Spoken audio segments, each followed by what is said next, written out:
Today is January 28th, 2020. The time is 5:35. And as always, we begin these meetings by having the speakers address the Board of Education. Just to explain to everybody, we're in this format and not at the dais, which we normally are.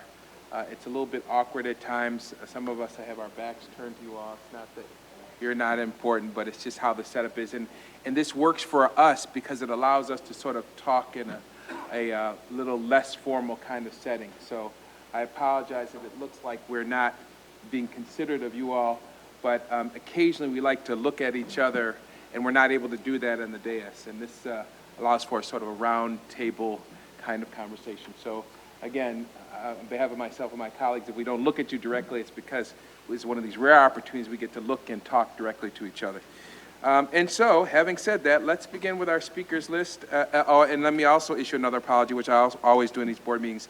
I apologize for mispronouncing names. I'm terrible at that. And I would ask that when you take the podium, that you pronounce your name so that it is recorded on the record. And I would remind you all that any speakers on this list, you have 3 minutes to speak. No one is trying to be rude, but when your time is up, that little egg timer / speaker timer will go off, and the staff has been instructed not to stop it. So it's going to keep on ringing if you keep on talking. And again, not trying to be rude, but we have rules that allow us to make sure that everybody has an opportunity to be heard, and the only way that happens is if you're keep to your 3-minute limit. Without further ado, I will begin by mispronouncing my first name, Amy. Amy, help me out here. Mihalakis. Yes, because that has the microphone. Amy, that last name, what is, Amy? Is that Greek? It is Greek, yeah. Okay. Is this picking me up? Can you? You can pull the mic down just a bit towards you. Overall. Uh-oh. Like that. Thank you. Technical support as well. All right, that's right. You get an extra 10 seconds for that. Oh, great, thank you. Thank you so much for giving me 3 minutes and 10 seconds today of your time. I really appreciate it. I am a parent here in the district. I have a son who is in the ASD Connect program at School 12. He's a first grader. And I also have a daughter who will be 4 in a couple weeks, and she's in the EPK program at RCN, the Rochester Child First Network. So today, I really wanted to come and talk to you about the importance of the pre-K program, the way that it's structured, and the community locations in particular, and how important they are for our family. So we have had, our son was actually at Asbury for pre-K 2 years ago, and we had a really fantastic experience. Our daughter's been at RCN for EPK, and we are so incredibly grateful for the grant that you received to open up participation in the EPK program. It was actually a real game changer for our family. My husband's had a period of unemployment over the past 1.5 years, and honestly, our ability to pay for childcare was something that was difficult for us to balance. And opening up that opportunity for our daughter has been a real game changer for her and her development and our family and our ability to make other decisions and account for other costs in our lives. So we greatly appreciate that.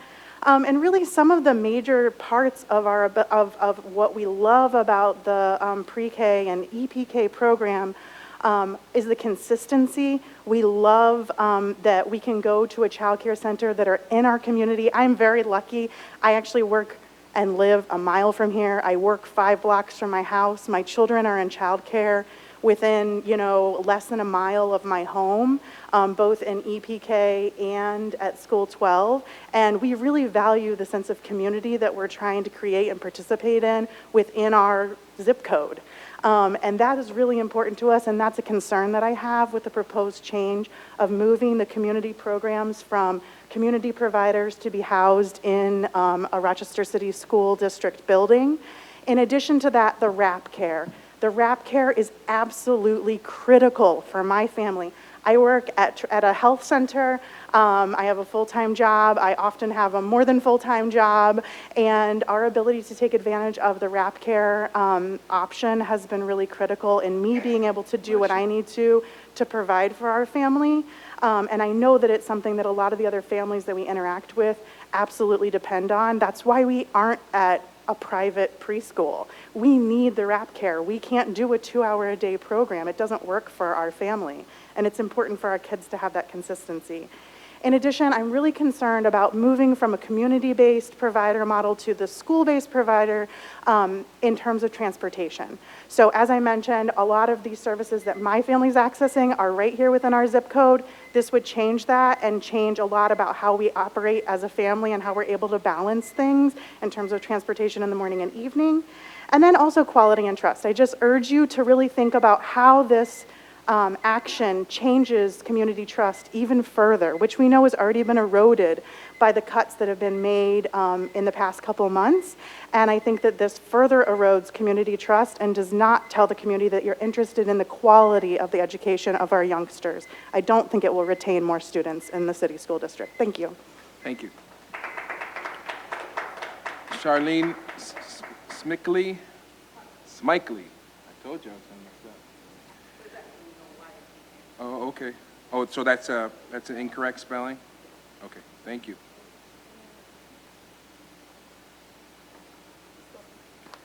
Good evening. Good evening. So I am a parent in the Rochester City School District. I'm also a licensed foster parent. So a lot of children that I have already come from traumatic backgrounds. And one of the key factors that I utilize is the CBO. They tend to understand the children that come into my care and that I have to put into their program. But it also provides a wraparound care for me. I don't work 8 to 2. So a program at school 44 or school number 57 is not going to benefit the children that that come into my home or the children that live in my home. Also, with the trauma that we see as foster parents and the trauma that we see in a lot of our young children, putting them in a facility as a Rochester City School District takes away from that individuality where people can care for them, where they can understand them, where they can be better, diagnosed and be treated for what's really a symptomatic problem in our society, poverty and everything else. So the oversight that OCFS provides is critical. With a system, with a situation, what the Rochester City School District or what you're planning to do, that takes away the oversight from OCFS. It is critical that we maintain that relationship with OCFS, that we're better able to understand our children, that we're better able to see the results. And I've had better working relationships with an OCFS rather with a facility or with an institution such as the Rochester City School District. Sorry, I have my notes right here. No worries. The people that we work with in the CBOs are certified early childhood providers. They do things differently from a teacher that may be trained as a 4th grade teacher or that may have spent years working as a 4th grade teacher, which may have to now come down to an early childhood system. And so the difference in training, the difference in how they communicate, the difference in what my children learn from early childhood educators in a CBO is just totally different from what you put into a 4th grade teacher or a 5th grade teacher in a Rochester City School District. There is no substitute for transitioning somebody down to an early childhood situation because they don't have that understanding when it comes to my 3 and my 4-year-olds. Lower class sizes. Right now, CBOs and a lot of throughout the city school district, we deal with a 17-to-1 ratio. In the city school district, there's normally 2 teachers, 17 3 or 4-year-olds. In my CBO, there's 17 children, but we have 4 adults. So that means that each child, even if they're paired into groups, then they get individualized attention They get to see what the children are doing, and it makes it more of a cooperative learning. I urge the city school district to think about this seriously, because this was the only system we had that was working, and it worked properly in the Rochester City School District. Thank you. Thank you. Rebecca Hetherington.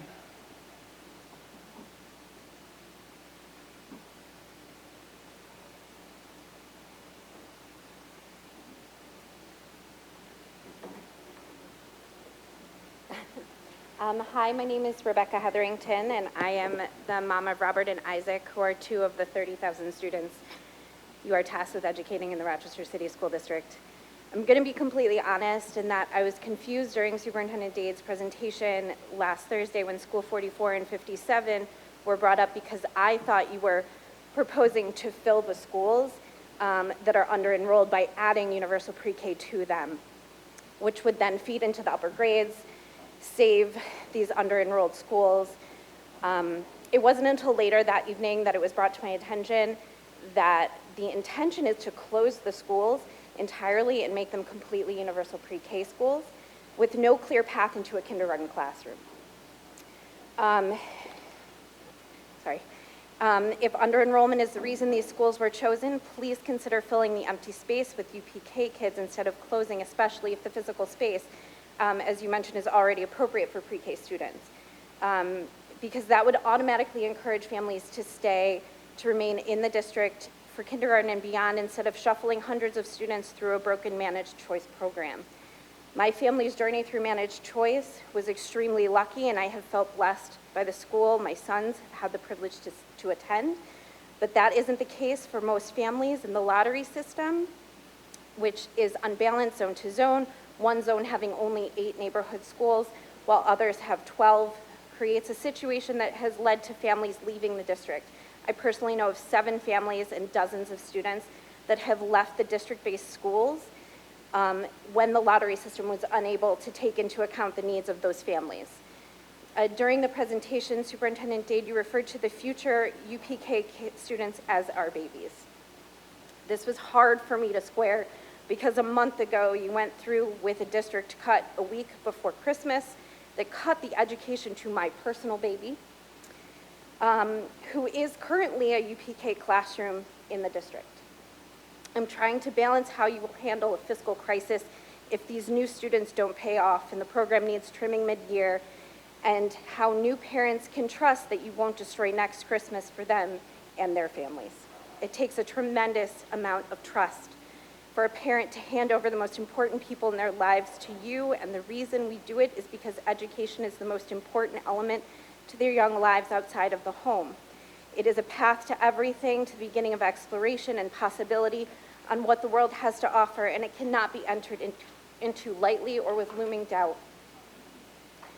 The struggle at this point is knowing what to say that would move you to understand how important true transparency in the process of decision-making by this board and superintendent is for parents like me and the ones not able to be in the room, regardless of zone, school, neighborhood, talking openly and honestly about the systemic racism versus privilege in the district, that no child should be yelled at in a place they go to learn every day, belittled or brushed aside, that every child in this district deserves caring, capable professionals that see the potential in every student, with safe and clean environments to learn, and with the practice of constantly turning back and pulling up our fellow students up with us, so that all of the city's students have the same opportunities.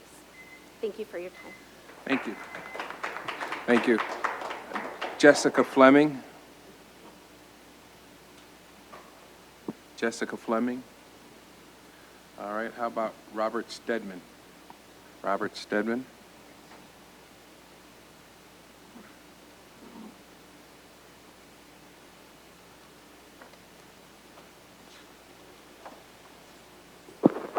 So before I begin, I'd just like to thank Superintendent Dade and the school board for giving me the opportunity to speak tonight on a topic that's very near and dear to my heart. My name is Rob Stedman, and I serve as the Vice President of Services for Children and Families for the Volunteers of America Children's Center here in Rochester. My agency is one of over 20 community-based organizations located throughout the city that are currently responsible for providing high-quality pre-K programming to hundreds of children and families throughout our community.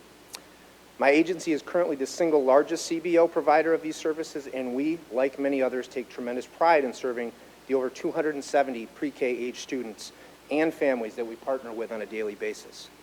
I come to you this evening on behalf of the rather large fraternity of CBOs that I previously referenced to address some significant concerns that are shared by us all in regards to the future of pre-K programming in CBOs and the long-standing partnership that we have maintained with the Rochester City School District for over 20 years.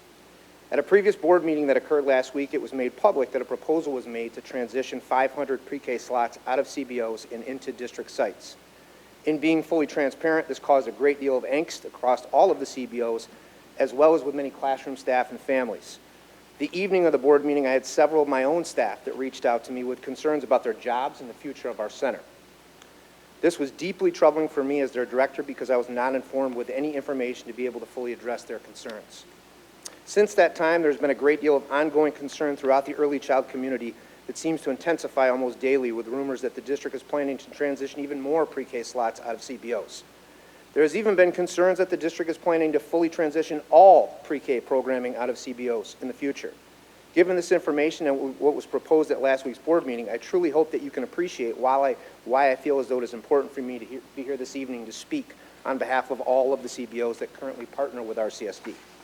The potential ramifications of transitioning pre-K out of CBOs would extend far beyond the present and would potentially impact thousands of children and families for years to come. It would also have a crippling effect on the economic state of our city by eliminating dozens of high-quality childcare options for infants, toddlers, and school-age children. If pre-K programming was taken out of CBOs, a high majority of us, including my own center, would be forced to close. I can't understate the potential negative impact that this decision could have on our community for years to come. From a cost perspective, I know that there's been significant dialogue on the potential cost savings of moving children out of CBOs and into district sites.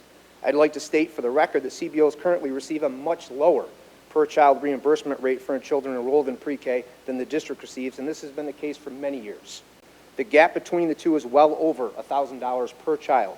Yet we have continued to provide a high-quality program that is regulated and monitored even more than an RCSD classroom to ensure that we are adhering to our contractual requirements and New York State child care licensing regulations. In closing, I'd like to thank all of you again for giving me the time to speak this evening on behalf of my community-based constituents. We truly appreciate our long-standing partnership with the Rochester City School District and sincerely hope that nothing happens to fracture that relationship. I know that a large part of our responsibility as decision makers is to make sometimes difficult decisions that are based on the best interests of our students for the present and future generations. In doing so, you are tasked with addressing areas in which the needs of the community are not being met. Based on public, factual, and statistical data that has been well publicized over the past year, high-quality pre-K programming is not necessarily a critical need within our community right now. In fact, one could make the very valid argument that this is one of the most successful programs that the city currently offers. So I ask you all then, why attempt to fix something that clearly isn't broken, when in doing so you will actually create more needs within our community that will have an adverse effect on more families than ever before? Thank you. Thank you. I would remind all speakers respectfully, please try to keep your remarks at the 3-minute mark. I of course, always try to give folks a little extra time, but again, we're halfway through the list, and we have this rule to make sure that we are courteous and reserve time for people to speak who signed up to speak. So having said that, Kevin Lockhart.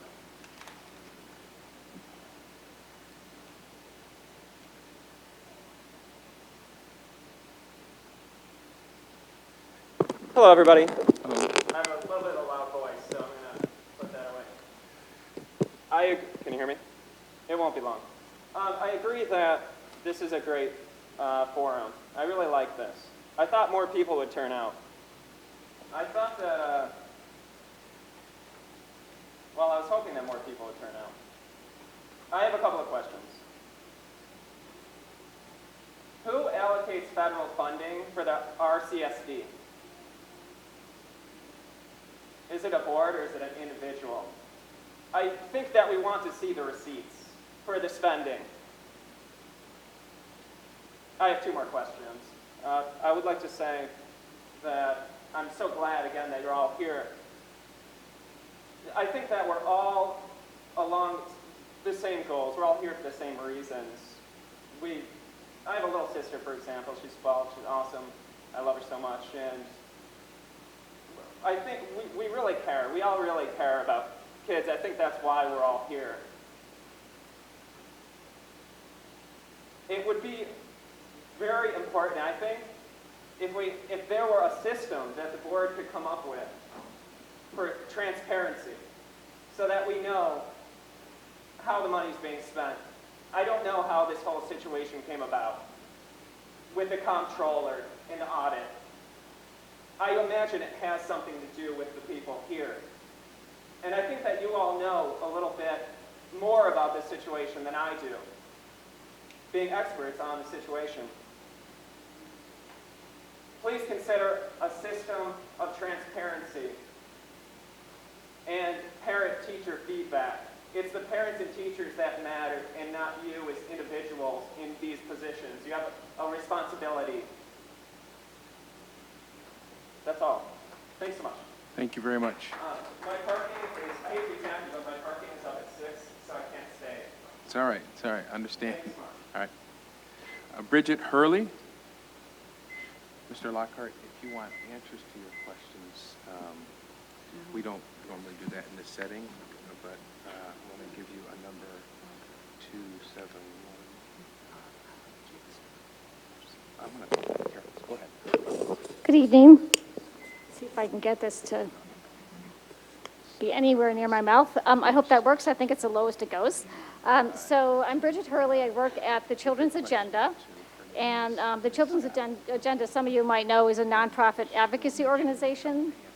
We don't run any programs. And so my only interest in speaking to you tonight is our children and their well-being. I'm here to talk about the shift of pre-K classrooms from CBO sites to district buildings. And I have 4 points that I'd like to make. One is that we have run some numbers, and based on my colleague Eamon Scanlon's familiarity with the district budget and some other public information, it's not clear to us that this is actually going to save any money, and in fact might actually cost the district more to bring those classrooms into district buildings, so we'd like to talk some more about that. Secondly, this change hurts families. It especially hurts working families, because right now, some of the CBO sites offer transportation, some offer wraparound care, many offer services to the families of those pre-K students that they may not otherwise even be aware of. So it's a very warm community atmosphere in those sites. But honestly, my biggest concern is the wraparound care. There is no transportation or care offered in the district sites. So I don't know what you expect these families to do. Most families have schedules that don't end at 1 or 2 in the afternoon. So the children, of course, are going to have to go somewhere after the pre-K day, and it's not clear where and what kind of quality will be in whatever place they end up after the pre-K day is over. So thirdly, it hurts children. As has been said, this is a star in the school district, this program. This is one of the most high-quality sites in the country for pre-K. Why are we messing with it? It's not clear why you would want to change what's already working so well. And you can see from the data that I'm sure you all have seen, the gains that young children make from measuring where they're at when they start the pre-K year to when they end are tremendous. So I don't know why we would want to mess with that at all. And lastly, the Children's Agenda just released a report that I'd be happy to share if anyone hasn't seen it or doesn't have access to it. The report was really about infant and toddler childcare in Rochester, and it provided data to prove what we all of us who are involved in childcare knew, which is that there's a terrible shortage of infant and toddler slots. The reason why some infant toddler slots are available at all is because they are in child care centers that have pre-K classrooms. Infant toddler care is a loss leader. All the centers lose care in those infant rooms because of all the staffing and requirements, safety and health requirements. The pre-K brings in some revenue, a little bit of which they can use to sort of fill in for the infant toddler loss. So the end result of this shift, if it does happen, could very well be closure of some child care centers in the city. And you can imagine the implications of that. Of course, there's families who will not be able to work if they don't have an infant toddler slot. They're not going to find another one because there's already a shortage. And all those folks who are working in the child care center will lose their jobs as well. So in sum, I just don't understand how the benefits of this are outweighed by any of the other things that are under your consideration. So I would urge you to not make this change. Thank you. And although we only have one more speaker, again, Ms. French, I would ask that you conclude your remarks in 3 minutes or shortly thereafter. Thank you very much. Heavy burden, but you can do it.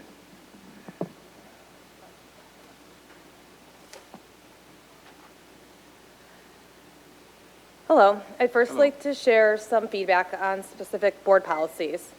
First, I want to reference Board Policy 2260, Advisory Bodies. Here's a few suggestions to consider to prevent any further strategic advancement of power of this board with the implementation of this policy. The word committee can be replaced with bodies as language that is used in New York, as it's the language that's used in the New York State Board Association. The recruitment of membership to advisory committees should have a balanced approach and reflects the diverse needs of the school and the community. Having specialized knowledge is important, but the NYSBA states that you should also consider appointing those individuals who are less likely to be heard. Incorporating a mixture of individuals to the committee may lead to expansive ways of thinking.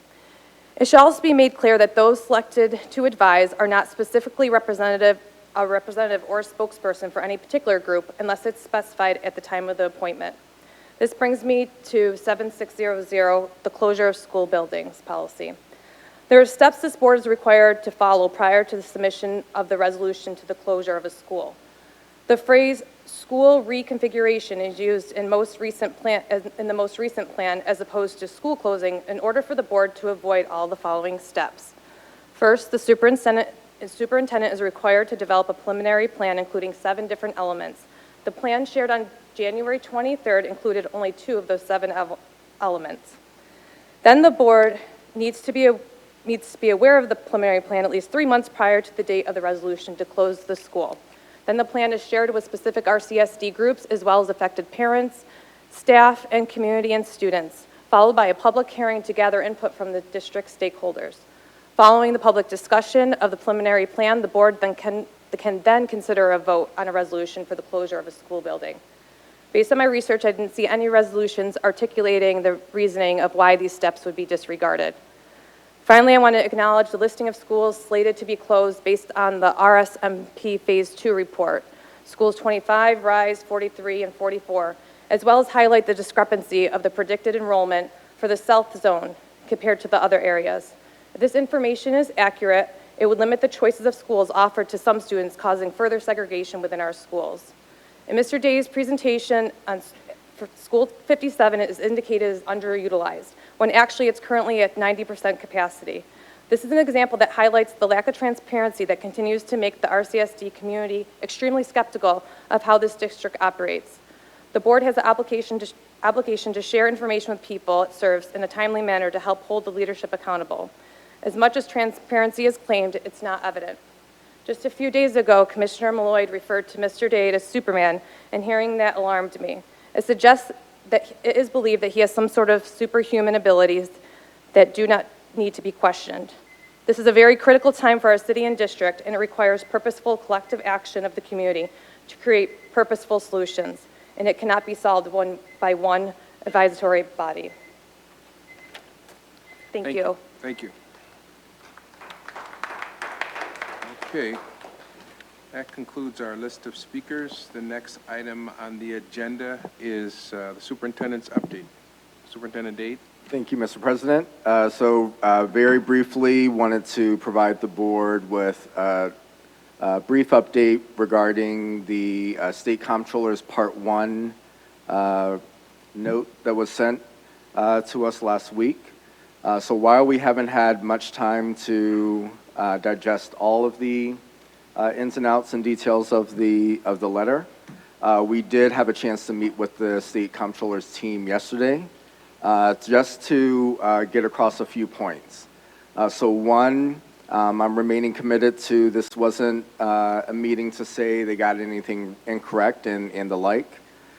Two, to recommit to working together to ultimately provide Governor Cuomo and his team with an accurate number for the ask that we need to end this year on stable fiscal ground.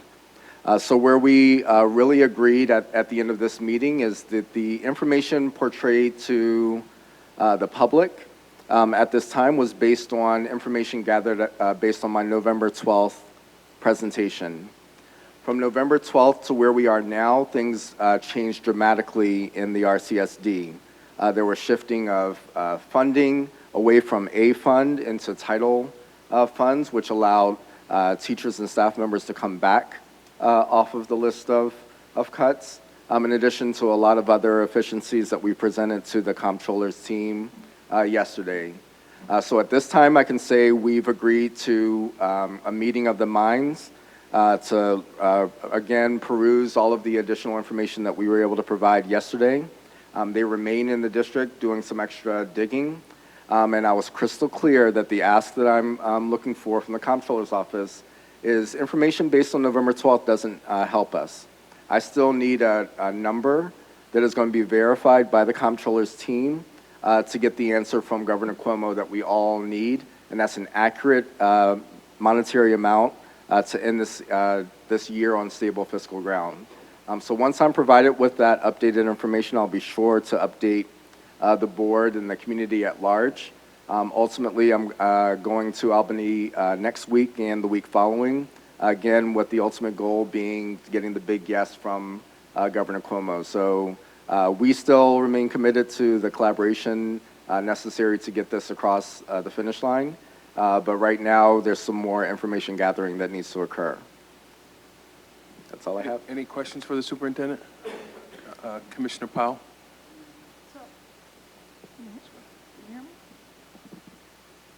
It's on. I don't know if the microphone can hear me, but the notice that the comptroller provided indicated that the district has at its discretion ability to prepare a response and file it no later than April 20th. I wonder, given the difference between the November 12th presentation and what's been filed with the comptroller's office, whether we do in fact want to provide a response or a rebuttal. That's much better, thank you. And if so, it does suggest that it's the governing board of the Rochester City School District that would have to be the ultimate author of that report. So are you interested in submitting a response or a rebuttal to the comptroller? And if so, what would the timeline be?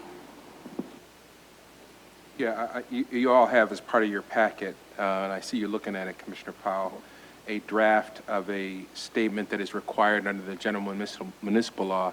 It's Section 35. Requires that we file a notice that indicates what our possible intentions are. We have, as you correctly indicated, was it 90 days? Is that right, Carl? To provide a response. This notice doesn't require that we commit to that. I've talked to the superintendent earlier today in our officers meeting, for which you all will receive minutes shortly.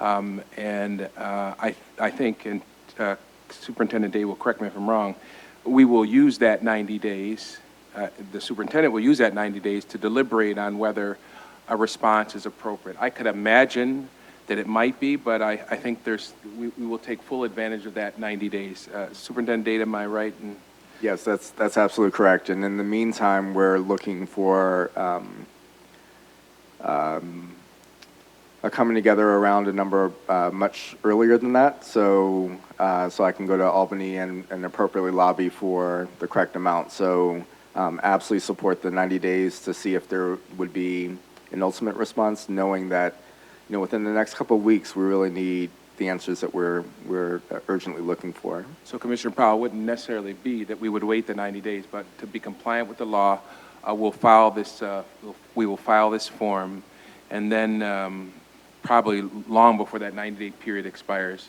the board will be a part of that decision-making process. Terry will have some more information to give to us regarding what the numbers are. And there may be, in fact, things that we want to say beyond just, you know, one of the things I said to Terry, quite honestly, is that I was a bit, and I'll say this very publicly, I was a bit surprised that they didn't do what they normally do, which is to, usually they'll send us a letter, they'll send it to us confidentially, that's part of the normal general practice, and give us an opportunity to respond. Had they done that, theoretically at least, we might have been able to compare numbers. Now, we all have, a number of us, I think most members on the board, have had the opportunity to work with the local folks, and it's been, under the circumstances, a decent experience. Absolutely. And my comments aren't reflected on them, but I was a bit, not in them, but disappointed that a letter was issued without first having the opportunity to reconcile any differences. Because now it's sort of out there, and their number may not be correct, and it may have resulted from a simple misunderstanding. And I just want to repeat, my experience as I've been here is, generally speaking, what they do is they will, and it's a totally acceptable practice, they communicate to you confidentially, privately, what the number is, you go over that, and then they issue their report. It was unfortunate that that did not happen here. As I said this morning, that ship has sailed, but statutorily under general municipal law, we have the opportunity to respond, and we'll have 90 days within which to make that decision. I don't know if that responded to your question, Commissioner Powell. Any other questions coming this way? No? Commissioner LeBron? Yeah, a couple of things. So first, let me just start by saying that my understanding is that they did meet with you on December 18th and also with President White and went over this report and these numbers, or at the very minimum showed you the numbers. And I say that because I was waiting for our president to update the board by December 19th. I made a statement in my vote in regards to this number being slightly larger, but in addition, I met with them on December 20th myself. Literally left work because I was not getting answers as to what the actual number was, and came down here. And at that point, they already had this chart created with the numbers and their differences from what your report stated and where they believed we actually fell. And we went over all of these reports, the numbers. And I do want to point out, though, that I have a hard time. I hear what you're saying, Terry, and how you guys are not agreeing on some of the numbers.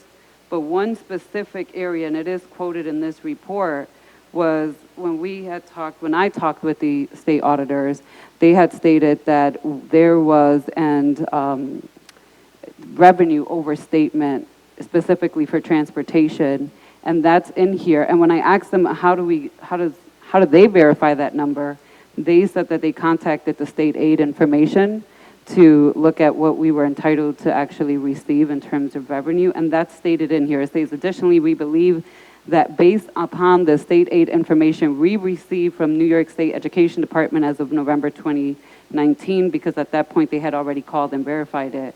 So for me, I hear that you're saying these are based on the November 12th presentation, but those numbers, when I saw this report and some of these numbers, they weren't finalized with the report, but they had this chart with the numbers already done and completed. That was on December 20th.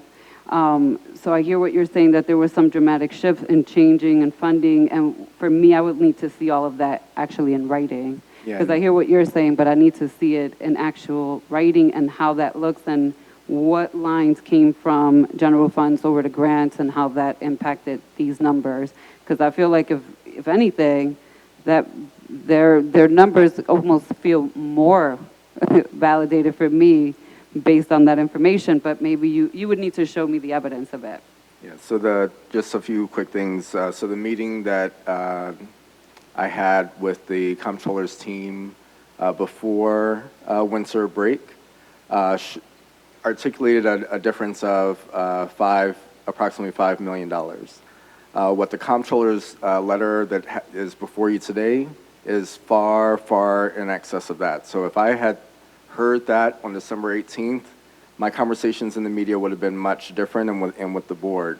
At that time, they talked a lot about projections and estimates of, yep, we see where you went over, under, but I can say, and the comptroller should be able to validate that at that time, they were talking about a delta of approximately $5 million, which I could see based on information. My concern is that the letter presented today is well over $10 million. So that's double what I was presented before winter break. So that's my concern. So luckily with the meeting of the minds between Mr. Franklin and his team in the comptroller's office, they're going to go line by line to say kind of where they're squaring up numbers. They're literally in the district all this week saying, show us where you shifted funds. I mean, that's their job. They're going to do that digging. Because ultimately I'm not going to go to Albany with a false number. I don't want to go under. We all have the same goal. I don't want to ask for 20 million when we need well over that. So the goal is to get to that number. I don't care who's right or who's wrong. It's really coming together, meshing the numbers together so that when Governor Cuomo asks, is Superintendent Dade's number accurate? I'm going to say, call your comptroller and their team will be able to validate it. Let me just say, like all of us, I've met with the members of the comptroller's office. The last time I met with them, it was a conversation about numbers, projections, where they thought the numbers might fall out. There was nothing in writing. They had some concerns, but nothing was finalized. And my comments were that I'm not talking about a conversation that they had with people. I'm talking about an actual written report. The protocols are, they submit to us a written report. It's not just a conversation of what they think might happen or what they might say, because that's not, you can't get anything from that. The protocols are, things are put in writing, and they give it to the board and the superintendent, and we have the opportunity to mull over it, look at the actual numbers. Nobody presented me, I don't know about Terry, any charts, any final conclusions. It was an additional conversation. And what I think would have been helpful, and there's no doubt in my mind it would have been extremely helpful, is if they had the letter that they sent to us. And by the way, I saw that letter after somebody in the media called me about the letter. And I think Terry's experience was the same. Respectfully, that is just not the way to end up having a good product. And I think we all of us, including the people who are local here in the comptroller's office, who I don't doubt that they are as diligent and committed to the cause of improving this district as anybody else. But the best way to make sure that we had a number that everybody can agree to is to do what they always do, which is to give you the written report, not across the table, but give you a written report, study it, mull over it, and say, hey, wait a second, I think that particular column is wrong. That didn't happen here, and that's what normally happens. And I think there's some fallout as a result of that. But, you know, as I said, it's water under the bridge. We got to keep it moving. And as I said to Terry this morning in our officers' meeting, I think it would be extremely helpful if I, during that comment period, or as a representative of the board, and of course I would present the letter to the board, suggest that in the future, if you have, because, you know, this is just 1.0, there's going to be other reports. And I respectfully suggest that when they do issue their follow-up letters or follow-up reports, that they don't just say, pull the board president or board member and say, hey, let's talk about this, or to the superintendent, that they actually, as they always do, the protocol is issue the hard copy report, share it not with the media, but share it with members of the board so you could look at it, not just hear it from me. Our superintendent could look at it, and then we have a chance to respond. It goes back to them. They sometimes keep exactly what they have in there before, and sometimes they make alterations, and that's what the community gets. The real thing that really concerned me is there were members of the media that had this letter before I had it, before Terry had it. That's just not the way to properly serve the students of this community. And by the way, doesn't really get at some of the things that you and other board members are trying to get at, which is a good quality numbers that allow us and the people in Albany to make definitive decisions. What they talked to me about, what they talked to you all about, what they talked to you apparently to us, it wasn't what we ended up in paper. And that's what I think they owe to you and to you and to you in advance. I got Commissioner Powell over here, and then I'll get back to you. Mr. Powell? Thank you. I'm looking at the last page of the letter. At the top paragraph, it says, after much discussion, the board agreed to allow the superintendent to proceed with a 5% reduction in staff. The projected total of these reductions was approximately $9.7 million. However, they did note that this figure did not factor in unemployment. I remember that meeting, and I think it was myself that asked the question about unemployment, and I thought the answer I was given was that your number was an all-in number. Am I misremembering that? So we did try to take into account as many factors as possible. That's actually one of the points that we raised with the concern with operating from November 12th figures. The number of projected layoffs on November 12th was 287 employees in the district. Where we ended up on January 6th looked very different than 287 employees. So when you're calculating things like unemployment and the like, you have to have real up-to-date numbers. That's a case in point of my concern of operating off of November 12th data when I need to go to Albany and give a specific number based on where we sit today. So we did try to take into account as many factors as possible, knowing that cost was going to be fluid because of changes that were being made as the month of December progressed. So that I appreciate you bringing that up because that's actually something we raised yesterday. Is 287 is not where we ended at the end of our mid-year budget cuts. Commissioner LeBron? Yeah, so I just want to point out, again, there were actual conversations when we were first told that the auditor was coming, that we were supposed to work initially through the board president and the superintendent, and some of us did push back on that. And then the auditors that we are all entitled to go meet with them. So I was going to meeting with them on my own. But I always take pictures. It's my thing. I asked to take a picture of what they had on the screen because they were going through this, again, this draft. This was pretty much not 100% completed, but certainly this chart was completed because I took a picture of it. And then I scheduled an interview with the media right here at central office and put out the number. And I asked them, can I put out the number before you guys do your report? They said it's going to be public. My understanding was that it was going to go to the state legislators before, like we would get it the same day that they got it. So I didn't have any understanding that, I get that past practices, but based on how the fact that they came into this is not just a general past random audit that they've just elected the school district to do. So my understanding was that they were going to send it to the state legislators. But yeah, I went on television and gave an interview with one of the news stations and said I just finished meeting with the auditor. And I can send you guys the link. That was all on December 20th, right here at the district. But this chart right here, that is, these pages are not numbered, but this one right here, I took a picture of it. And like I said, I went back and looked at it, and these numbers are the same that were there. My understanding, though, on Wednesday morning, when I did run into the auditors at central office, was that they were going to meet with you, superintendent, and then they were going to meet with President White. And I specifically asked the auditors, can you please make sure that our president notifies the full board of whatever conversations you guys are having. And it was after the vote that prompted me to reach out to them because I still hadn't heard what those numbers were from you or our president. Not that my expectation was that it was going to come from you, so let me just put that out there.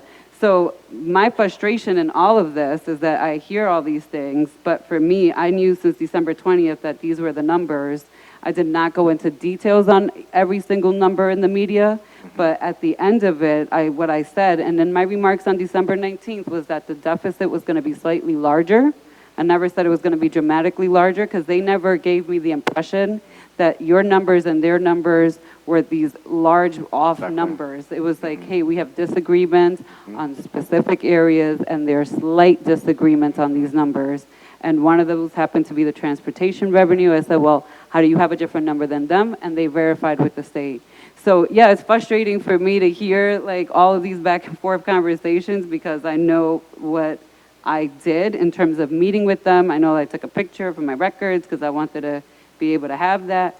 But again, what I'm asking you, it sounds like they're asking you to do anyway. So I would just like to see a copy of whatever you guys present to the auditors to show where the discrepancies in the numbers are at.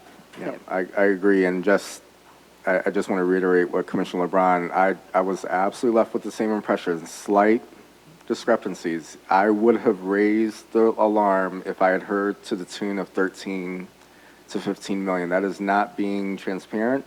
I would ask the comptroller's team, they will admit, when we met prior to winter break, we were talking about slight discrepancies. So I'm a little frustrated with that piece. And again, trying to get together with a lot happened between then. We're going to square up on what that actual number and be able to provide the board. But I can say in all honesty that when we met before winter break, it was, here's a few places where you were over and under. But it was, and even in the media with me, if we go back, I was saying the comptroller will release information that will be slightly higher than what I've been articulating. So that's where we left it before winter break, but obviously some things changed on their end between now and then. So just for future purposes, and this is the reason why I think we ought to write the letter, the report that you all sitting behind us don't have, it's not a report, it's a letter, but it's considered the same thing as about you're right, it's not numbered, it's about 4 or 5 pages long. Very detailed charts, graphs, numbers. The whole reason behind the established protocol of giving these letters in advance is you don't want, trust me, you don't want me or anybody else trying to summarize 4 pages worth of data. The whole reason why, so I can appreciate the fact, well, we want President White to tell us what they said.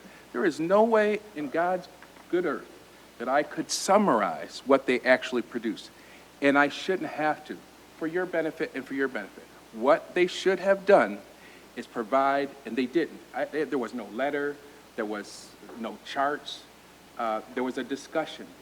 They didn't have any general conclusions. This was drafted on January 23rd, and my whole point is, and I'm going to advocate that this goes in the letter that is consistent with the general municipal law notice that we sent out, that one of the things we say to them is going forward, because my colleagues want the detail of what's going on, because the superintendent doesn't have a memory that can contain all this detail, neither does the board president, that you generate the letter, you give it to the board and the superintendent in advance so they can mull over it, and then give us, as they traditionally do, Commissioner Powell, you've been part of this process, they give you a period of time to respond. And this way, Commissioner LeBron, you get the details that I know you want and that every other board member wants. That's how I want a Comptroller 2.0 to go down, so that we don't have this discussion about, and God forbid, I tried to summarize a 15-minute meeting with you all, and I got it wrong, right? This is what they should do, but the next time, we shouldn't hear about it from the media. We should see it confidentially, distribute it, and then respond to it. So that's going to be the plan. That I will advocate when we do respond, if we do respond, that be part of our response. Any other questions or concerns?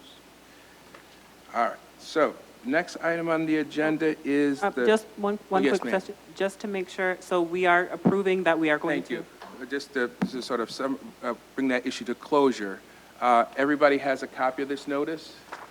Carl, I thought we agreed to get rid of the last part. Well, I left it on only in so much that persons could know that there's another option, but I will be removing it if we Okay, decide. so what I'm referring to, I apologize, colleagues, is at the very bottom it says pursuant to 35 of the General Municipal Law, the board has determined to prepare a written response to the report. We were meeting earlier on today before presenting this draft to you all, and a number of us, Terry, I don't think you participated in that conversation, it was in another meeting with Carl, we thought that we didn't want to commit to that just right now. That might in fact be the case, but that part will not appear in this notice. But we have to provide a response pursuant to general municipal law, and we propose, with your approval, that we include the language at the top. Everybody okay with that? Everything Carl, up to the signature. everything up to signature. Carl, do we have to have any formal resolution to do that, or no? The notice is required by statute. Anyway, that's right. I would advise the district clerk to publish it notwithstanding the discussion, unless there was a decision made to respond, which then have a mandatory additional paragraph. All right, so any objections to that draft notice? All right, that's what will go off. Commissioner Powell, were you going to say something? Will you raise your hand? No? All right, Commissioner Adams, you got the gavel? I mean, you got the floor. Legislative breakfast. Okay, so I'm just going to speak on his behalf. In regards to the legislative breakfast, I just wanted to present persons with the program. So the program is in front of you here. Everyone should, I think President White and Superintendent Dade and administration has had a preview of this, but this is really essentially a draft of what the program for the breakfast will be on March 7th. We are doing things a little bit differently as we make our legislative asks, primarily for the money to close the gap. Right now, that number is still being finalized, so once the administration has determined what number that is, if that's the 25 million or if it's closer to 34, we will put that in our legislative agenda. But we will have the welcome and meet and greet section with our local and state legislators, as well as representatives from the federal government and the city. And then we will have the students update. That's going to be done by our student representative to the board. And she will be doing a speech just from the students' perspective as to why the ask is being made from their perspective. And then we'll have a superintendent's update where Superintendent Dade will recap what has happened with the district leading up to this point and what is needed moving forward. Following that, we will have a school spotlight on School 9, which, as you know, has left receivership and has and will be making kind of that ask so that they don't go back into receivership because additional resources are needed to maintain their current standing. And then we'll have a presentation on restorative practices, which is another component at the district that has seen tremendous growth, and we're hoping to retain, notwithstanding us not receiving funds and having to cut those things. So I propose to you that this will be the program, and I ask if you have any questions or if you'd like to see anything else added. It's a 2-hour program, or 2.5 hours. Yeah, she just presented, we already had this. This is for everyone else. I just want to say, Commissioner Adams and Talia, you had discussed this with me this morning. This is a great job. I think it gets, we sometimes we have legislative breakfasts and we do communicate what our agreed upon legislative agenda is, but it's kind of boilerplate and sometimes carryover from last year's. And this one has an actual practical purpose, which is to make sure that we get the evidence to support why we need the budgetary support. So well done, and I think it supports the lobbying efforts and other things. It's from my perspective, what I think is unique about this is it addresses a particular need in a crisis. So I just want to say this was, we appreciate the effort that you did. Thank you. All right. Yep, Commissioner LeBron. So I gotta apologize now. I have a bar mitzvah that day, same day. And so I'm gonna come very early in the morning and I will stay till 9, but it starts at 9:30. So I have to head over to the church for that, well, the synagogue for that. So just throwing it out there, it's on the same exact day and I gotta be there for that. Excuse me. Am I hearing that you're not going to be there to support me? I can't, I gotta support my girl too. It's a big deal, it's a big deal.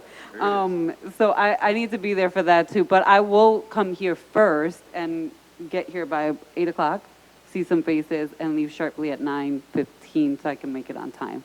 because my girlfriend already told me I cannot be late, and I will not be embarrassing her and showing up late during the ceremony, so. Okay. Just a reminder that we will need to approve the legislative agenda in the CIGR committee, and that is February 11th. And so right now I'm working with administration to detail out all of the rationales for the legislative asks. And so you will have that before you shortly, within a week, I think, so that you can see what you will need to approve so that that can be sent out in physical. We will send out a save the date to legislators by Friday, and then they will receive a mailed invitation with the legislative asks by February 12th, right after we vote on the agenda. I think that we're set there. My comments earlier were to Commissioner Adams and Kalia, but Kalia, to you, and my colleagues know this, you've been doing double duty for your colleague, Marisol, and everybody knows we're down an employee, and I know this has really been a week or so for you, but you have, by all accounts, have managed the double duty exceptionally well. And on behalf of the board, I just want you to know we do appreciate the effort, because I know it's not easy with two staff members. And I know Francine, by the way, does a lot of help, but you've really done a remarkable job supporting the committees, and we thank you for that. And one other thing, since you have done such a remarkable job, you know what? I want you to take a vacation after this week.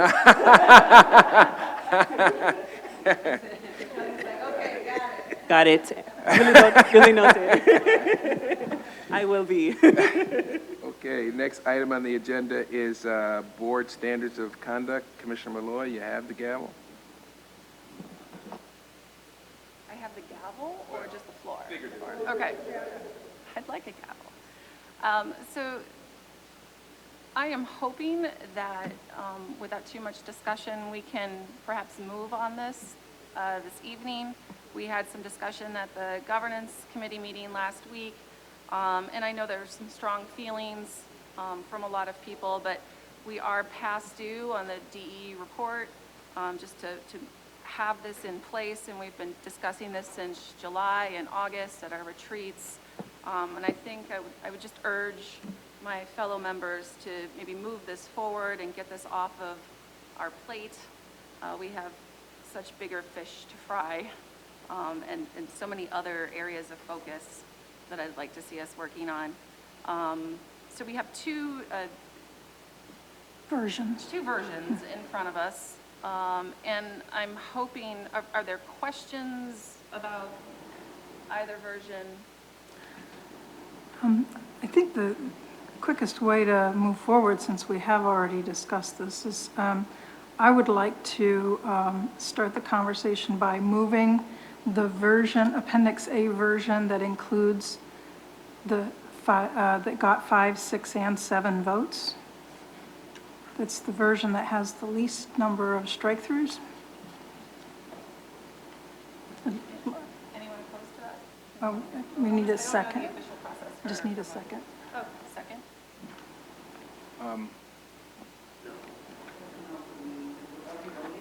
We're waiting for a second is where we're at. Oh, I second. Oh, you Carl. seconded it. I'm sorry. Carl, do we need a formal resolution to vote on this, or we can just vote by the way that? Right, that's fine, that's fine. All right, so discussion at this particular juncture? Commissioner LeBron? Yeah, so, no, for me, I would like us to just move forward with the 6, 7, and it should be 6, 7, and 8, because there were some that had 8. Right, so it was just. So, yeah, yeah, so for me, it's going to be the 6, 7, and 8, and not the 5, 6, and 7.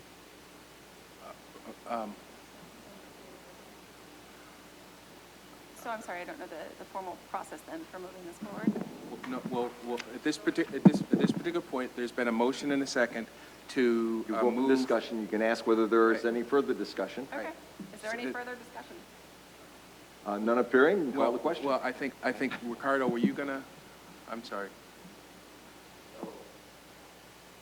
When we had the discussion about this in reference to the 5, 6, and 7, there was also one that just had one that was included with this, and so I had questions about that. I personally was supporting the high number one, the 6 and the 7, just so that we didn't have to search out through a whole lot of stuff. I'm not opposed to the 5 being on there. It's not a big deal to me, either way. But this process here of putting one first, I don't know how that goes. What can I vote? Yes for both? I don't know. Well, Commissioner Powell, you want to respond to that, or I can? Yeah. Yeah, very, very briefly, if the first one fails, then we go to the next one. And then, in all likelihood, if the first one fails, the second one will pass. I mean, I don't think there's anyone who's opposed to any standards whatsoever. But we can only take them one at a time. So that's why I put forth one, and if it fails, then it fails, and we'll discuss the second. So, I understand you wanting to move forward with this, but since there is an issue, it's become an issue. I think we probably should hold off until we have a full board here to vote for it. That's how I feel, because it seems, the feeling I feel in the air is that it's an issue. And so I don't think we should move forward on the issue without the full board, or at least the majority. So let me just clarify something procedurally, and I apologize, Commissioner Malloy.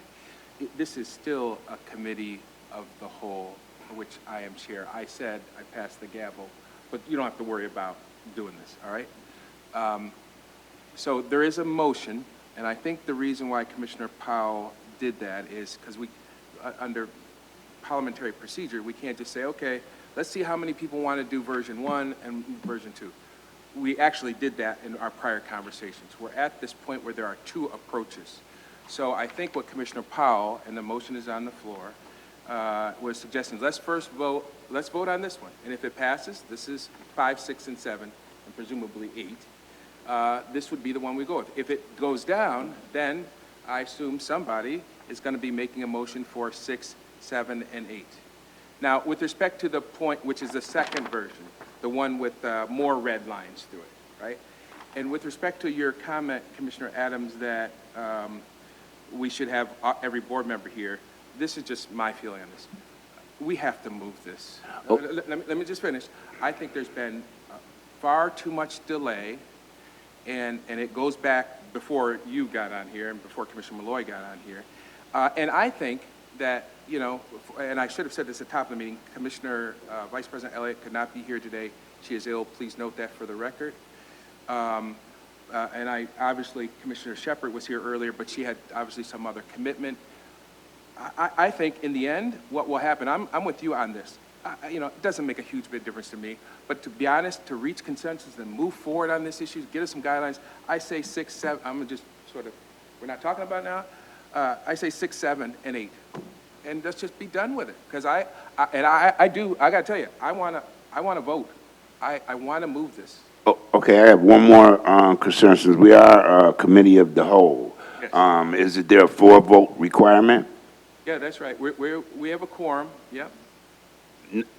I mean, the vote, It was- in order to pass it. No, not to pass it. This only will move it to the full board. Okay. Oh, yeah, okay. Right, because we're a committee of the whole, we're not making the decision for the board, we're making some recommendation for the board. But, you know, pretty much, well, yeah, today we're here to make a recommendation to the full board. But I would imagine that what you will be able to tell from the vote is how it will go down. Okay. So that's the only reason why I'm suggesting that we move this. And I will just telegraph, I'm with 6, 7, and 8. I just, right. Yeah. So do we vote? So we're going to vote. There is a vote for the first resolution one. on the floor, and that's for Commissioner Powell. Any further discussion on that proposal that motion from Commissioner Powell? There being no further discussion, all those in favor of recommending standards of conduct 5, 6, and 7 to the full board, say aye. Aye. Those who oppose it? Nay.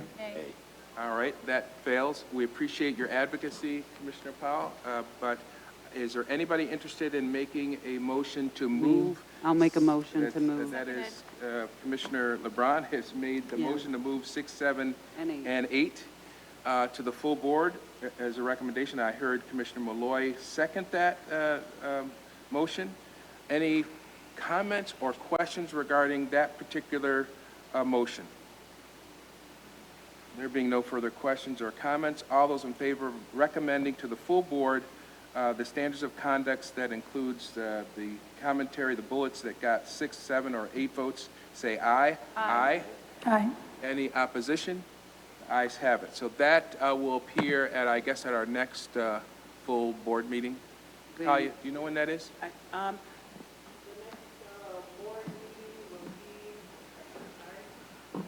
That's not east, or would it go to the east one?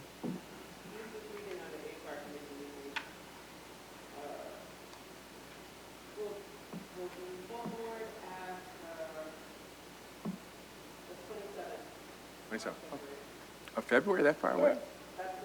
Yeah, that's the full board meeting. Next full board business meeting, yeah. I'll be actually Skyping in too. East is not having a business meeting this month, essentially. They're coming in to do their superintendent's report at HR, but it's not a business meeting.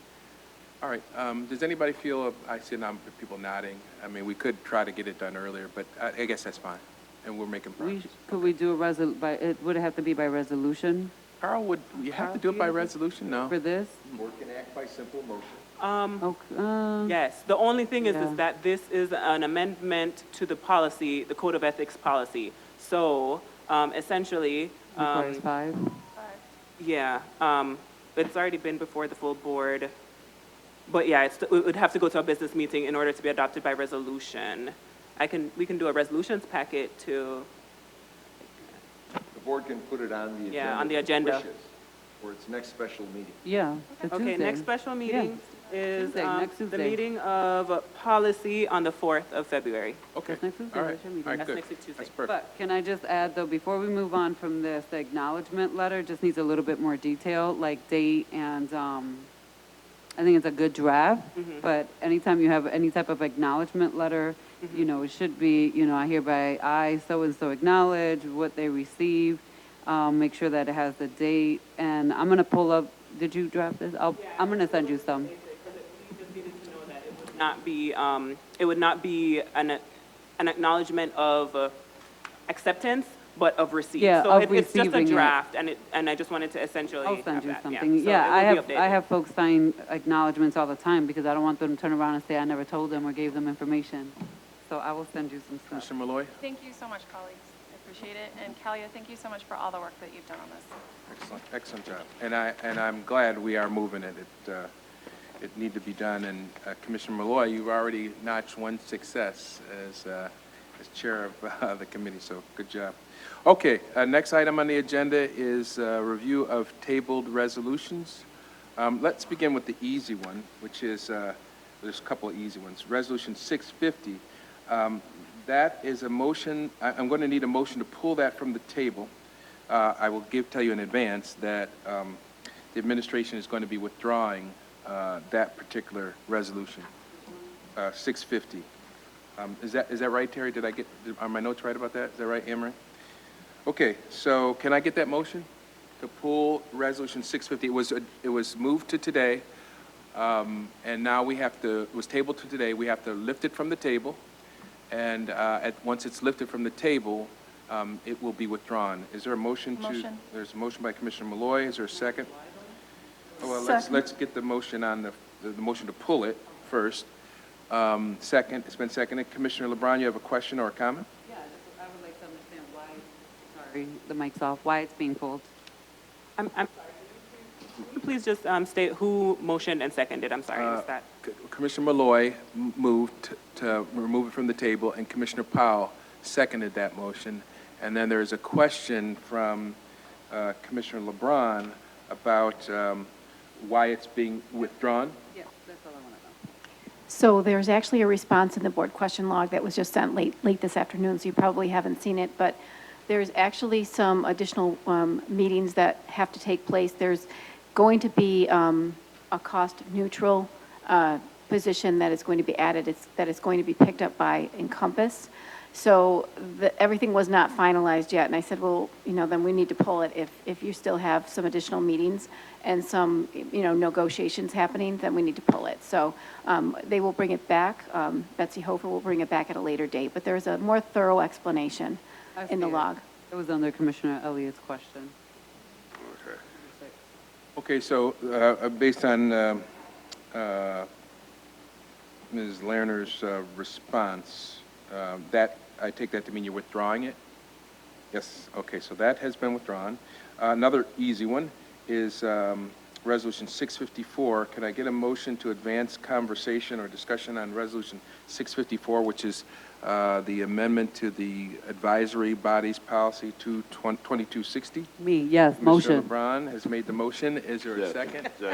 That's that advisory policy, advisory body policy that we were amending or proposing to amend. We wanted to make sure we followed protocol, so it's up for a vote today. Remember last time, right?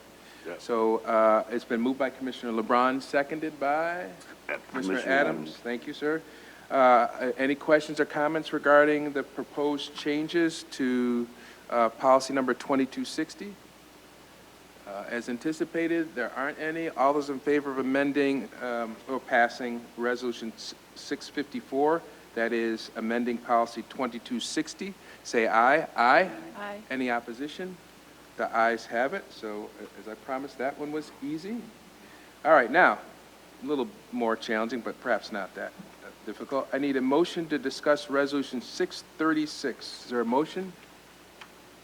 Come on, help me out I'll here, motion guys. it. Thank you, Commissioner LeBron. Is there a second? I feel like that was the one you should have waited for the last. I had some easier ones in here. Okay. Well, you should have told me. Okay, well, we'll take the most difficult that ones. motion back. Can we take that motion off No, the floor? let's do it now. I think it was seconded. Okay, I take it no you have leave. something to Yes, say I about that do. one. All right, go ahead. So, yeah, I didn't get to see the question response before coming to the meeting. So I do appreciate that they were printed and they were here because I started reading them when I came in. So I'm just going to say I'm just not 100% satisfactory with the answers, although I will support the amount needed for school number 20, the amount needed for school number 46, specifically, and what the ask is there. But where I'm struggling at with this resolution is that school number 19 and Flint Street are being proposed as like one building. And so, school number 19 is one of my schools, so I go over there and I was like, I don't ever recall actually seeing the rec center directly connected to it like it is at school 33. So, I like to do my research. I went home that night, I Google mapped it, and was like, they're not even connected. Now, they're very close to each other, and I think that kids probably from behind school number 19 can cross over to the rec center because that's how close they are within proximity. But if they were walking just on the sidewalk, it would take a couple of blocks. So my concern, though, is that even reading the responses, that this construction is specifically for the rec center, and we're being asked to borrow essentially more money to fix the things within the rec center. And I just have issues with that, especially given the state of the deficit and the fact that it's not specifically going to inside school number 19 specifically. And then in addition, one of the answers is that the project bid came in anticipated higher for the base. And we're talking about $806,000. And it says increases needed to cover the base bid shortfall. And for me, that's not a good enough answer. Like, if the bids came in higher, then we need to go back to the bidding process because we have a budget. And I understand that sometimes that's not how it necessarily works, but there has to be some foresight about the bids and what our budget is and what we can actually afford versus looking to borrow. And whether we get that reimbursement or not, at this point, that reimbursement is not going to come in fast enough to cover where we're at financially. So for me, I don't know how we move forward with that. If you guys want to vote on the whole thing and approve it, I think that's going to be on you guys. But for me, I will only support the additional bidding or the additional increases in expenditures that are going directly into our schools. Just wanted to provide a little bit of more context. Absolutely no argument with regards to the rec center not being directly connected with the building. That said, the student use has not changed based on what other schools might have with a directly connected. Our students are in there all day long. They make use of that facility all day long. So this would be a hit to School 19 kids. It is absolutely for the rec center. I just wanted to make sure that everyone knew that our students are utilizing that rec center a good amount throughout the day. But can I just ask, though, don't we actually have contracts where we pay for us to use that space? Yes. Yeah, so that's the thing. It's like me renting a house and then having to take out a personal loan to like repair the house, but I'm not the owner of the house and I already pay rent. And that's why I'm paying rent to my landlord so that they can fix the house. I'm just trying to explain it so that you can understand how my brain processes this. So for me on that particular one, it's gonna be a no for me. However, and it's one of the largest increases that we're asking for. But for the other schools where I know that every single dollar is going to go directly inside the school, I will support that. So I don't know if you want to separate those or if this board decides to, they may vote on it, but I'm just telling you, if that piece is in there, is nothing against the other schools, I will not support it as is. So let me, I apologize, Commissioner Powell. Normally I wait to make my comments, but this is such a special moment. I wanted to interrupt. I agree with Commissioner LeBron. Let that marinate for a moment. Right? And I'm not projecting how I'm going to vote, but really, I mean, they're going to charge us, and it's not how your brain processes, it's how my brain processes. Why? I mean, in D.C., very short story, years ago, I had a landlord that wanted me to fix up everything in the apartment. And because I had a young child in there, Brandon, he was a little infant, and the roaches were running around, and I had to fix it up. And then he had the nerve to sue me, right? But this is their property. This is their, right? And yet they're going to charge us. I just feel, and Terry, this is not to take away from your comment. Our babies are going to benefit. 19 does not have a gym, right? Right? They do not have a gym, so they need this facility. Absolutely, I'm not disparaging your comments. You're absolutely on point. But there is, I just want to say, I think you're right. I mean, I don't understand, and I don't know if there's anything you or Mike could say to get me to, but it just, and then just to be totally honest, how the city just constantly talks about us not being financially responsible, but yet they would have us do something that just doesn't make it borrow more money. So I'm not saying that's how I vote, but I wanted that to marinate, Commissioner LeBron. I just want to, I just want to. I'm sorry, go ahead. Again, impact on kids. Yeah, I mean, you all I hear vote you. how you want. Our school night, this should have been decided on way before we got here. So what was the plan for School 19 if we weren't going to engage in this relationship with the rec center is something that I just put on the table. My concern is, if we go back to rebid, my understanding is that in the fall, I have to answer the question for parents, what do we do for a space if we don't move forward with the needed renovation? So that's just what, I think there's two different conversations of, do we engage in relationships with rec centers knowing the implications thereof, or do we come up with a different plan of pouring money into expanding 19 to, so that's something I'm wrestling with, because right now with the capital plan, the relationship is necessary. I want to go with Commissioner Powell. We'll work our way back around. And Mike, were you going to say something in response to this? Only if you ask me a question. What's that? If you ask me a question. Okay, all right. Commissioner Adams, were you going to say something? Go ahead first. Okay, all right, go ahead. You actually- Okay, thank you. Well, so this is a complex issue. First and foremost, it's complex because we did approve a capital improvement plan with specific, a list of specific items that were going to be fixed in the rec center, and I'd love to have Mr. Schmidt enumerate those specific items that were to be fixed. Second, yeah, an ordinary rental lease agreement between, residential type, you wouldn't be expected to fix the property after you've rented it, but that's generally not true with commercial leases. We have lots of examples where we've leased space and then had to invest millions into making it usable as educational facilities.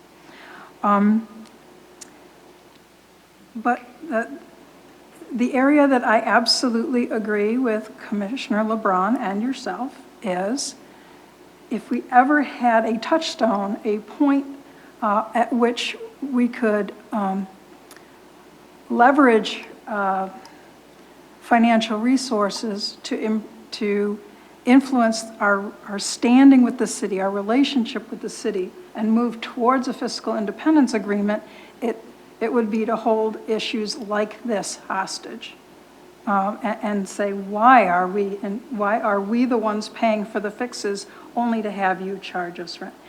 If there was ever a time to exert influence, it would be moments like this. But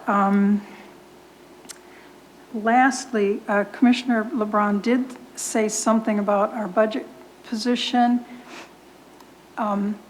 The problem with that argument is that the capital improvement plan has absolutely nothing to do with our operating budget, and the reimbursement for debt service will come to the district from the capital improvement plan on a scheduled basis without regard to foundation formula and what have you. The facilities reimbursement and debt service aid happens completely separately and I can't make the connection between our current budget woes and that particular issue. So there's 4 major points, 2 of which I'd like to have Mr. Schmidt talk to. The specific items that were in the CIP. It's not like we expanded the scope of the project. It's just that from the time we estimated that project to when it went up, when the bids came back, costs went up. But second, what was the second point I made?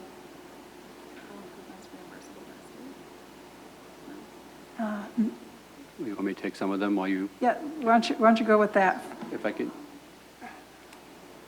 No. Well, I'll tell you what. Go ahead, Commissioner Adams, and then we'll work our way. So, my concern is not so much about how it affects the budget.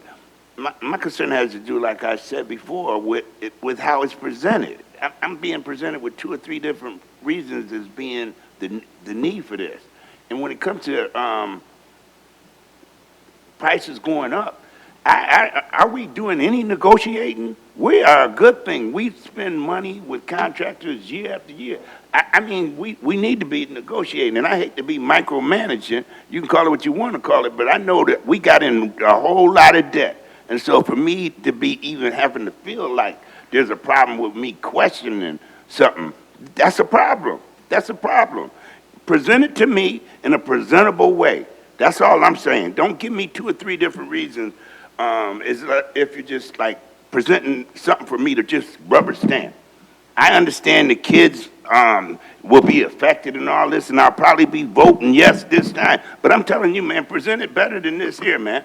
And let's start negotiating. We are a good thing for some of these contractors. They should be eating up some of this extra cost. And with that, I'm through, man. Commissioner Malloy, before I move to you, in consideration of Mr. Schmidt, you got a lot of issues being brought up. Why don't you just go ahead and answer some of the stuff that has just been put before you, and then we'll keep on going along this way. And maybe he will have responded to your question, but I don't want to overload you with questions questions and issues. Why don't you respond to what Commissioner Adams and Commissioner And Wallace- one last thing I need to just say, I just really have to do, I have to say this. When I ask something, I really don't need another commissioner to straighten that for me. I need the administration to respond to this. And, I just, that's what I need when I ask Yep, a question. absolutely. And that's why I'm asking Mr. Schmidt right now, why don't you respond to that and to what Commissioner Powell raised? If I miss a question, please, please remind me of it. So first and foremost, the items that came in above budget, so to speak, are the bid process, as we went over when, Commissioner, when you visited facilities about 2 months ago. The bid process is we select the lowest responsible bidder. So they presented the scope of work, they look at the scope of work, and they provide us with the price I think they can do the scope of work. So, you know, many contractors have been on a variety of jobs, so that's the process by which we have to follow in terms of being able to award contracts.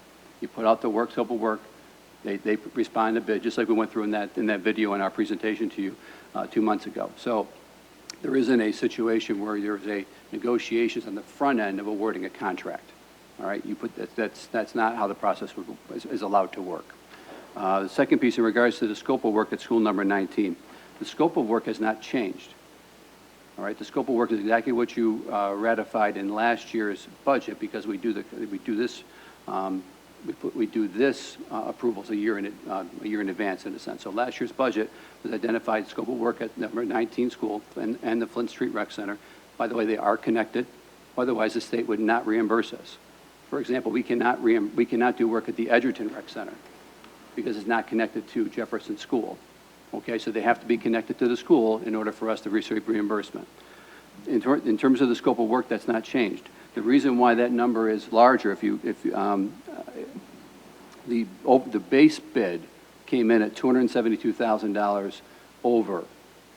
Okay, we also the recommendation of the city, and we would support that, is to add the alternates to that, which include the items that I identified, the fitness room, the gymnasium, bleachers, and so on and so forth that are listed in this item.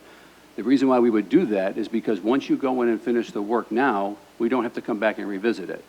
So this finishes the project in full, and we have the ability with which to do that. And these items here are essential in order to have it get done. Our students are in that building. It's 9 to 4:30 school, so they're in that building, the rec center, throughout that time period.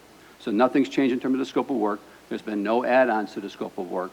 The bid alternates are a standard operating procedure where we have alternates and we choose to accept them or not, and we'd like to accept them in this process, which we're being very transparent and putting them up front. Okay, so that's why the number for the rec center at Flint Street attached to school 19 is a bit larger than the other three. If you notice in the other three, they're all in regards to base bids, and I outlined what would be the general impact if we do not allow for the increase or the addendum to that CIP. There's a certain impact at each one of those jobs. We don't have windows, or we don't have a playground, whatever it might be, and I've outlined that in that document. The document I shared with you tonight was in response to your questions, and I tried to do the best I can to responding to that. In terms of the CIP presentation, you have a very detailed CIP book that comes to you annually that outlines all the different parts of every single project, and certainly the opportunity for you to ask and probe on us on the front end of it in terms of what our decisions are in terms of the scope of work, because that's when the decisions are made. The design work has been presented to State Ed, so our designs are approved. And now, so the process is, put it out, you select the projects, you design the projects, you receive approval from State Ed for those projects, you then put the projects out to bid, you select the lowest responsible bidder, and then you award the contracts, and then you complete the work. In a nutshell, that's the process. In terms of the contracts in regards to the rec centers, excuse me, those are totally separate from this process. And mainly they're around utilities and that type of item in a sense, with the space that we're utilizing over the course of the year. And I couldn't get into all the different details of those specific contracts, but it's a general idea. So it's not necessarily a rent agreement, but it's based on whatever it costs for us to use that particular space.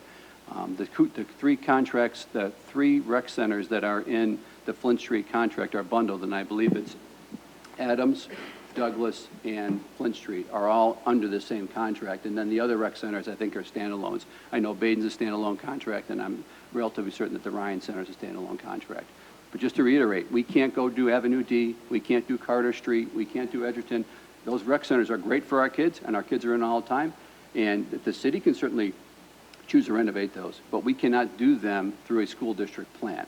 It can only be attached to the school, and that's very specific in state regulation. And when they approve these plans in the front end, all that part of it is reviewed. So I'm not trying to be argumentative or disagree by any means, but those are the facts by which we do that. And because it's 98% reimbursable and no impact on local share, so there's no impact on your operating budget, and when we do these projects, because they're giving us 98% back on $17 million and change, they're going to scrutinize those very, very definitively on the front end of those projects. So I think those were the 4 questions that you would like me to answer. Did I miss one? Commissioner Commissioner Malloy, I'm sorry. Right, so just refresh my memory, because I think I asked the same question at our last meeting. So what are the actual out-of-pocket costs that we will incur with this project? So I know you're saying it's 98% reimbursable because it's a capital improvement. So there won't be any cost to the district if we move forward with this? Okay.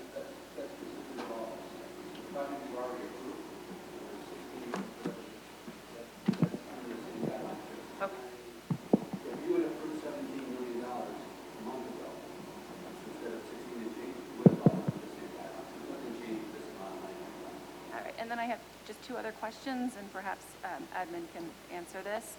How is this going to affect our students if this fails? Like if we don't pass this, if we fail to approve this, what does that mean? What does that look like for our students? So what I tried to do is outline under each project, and because of the nature of the work, if you look at School of the Arts, which is the last one, I believe, on your list, the nature of the work at School of the Arts in terms of fixing the skylights and so on and so forth, you can't fix half a skylight, obviously. So if we don't have this money, there's not alternates in this job.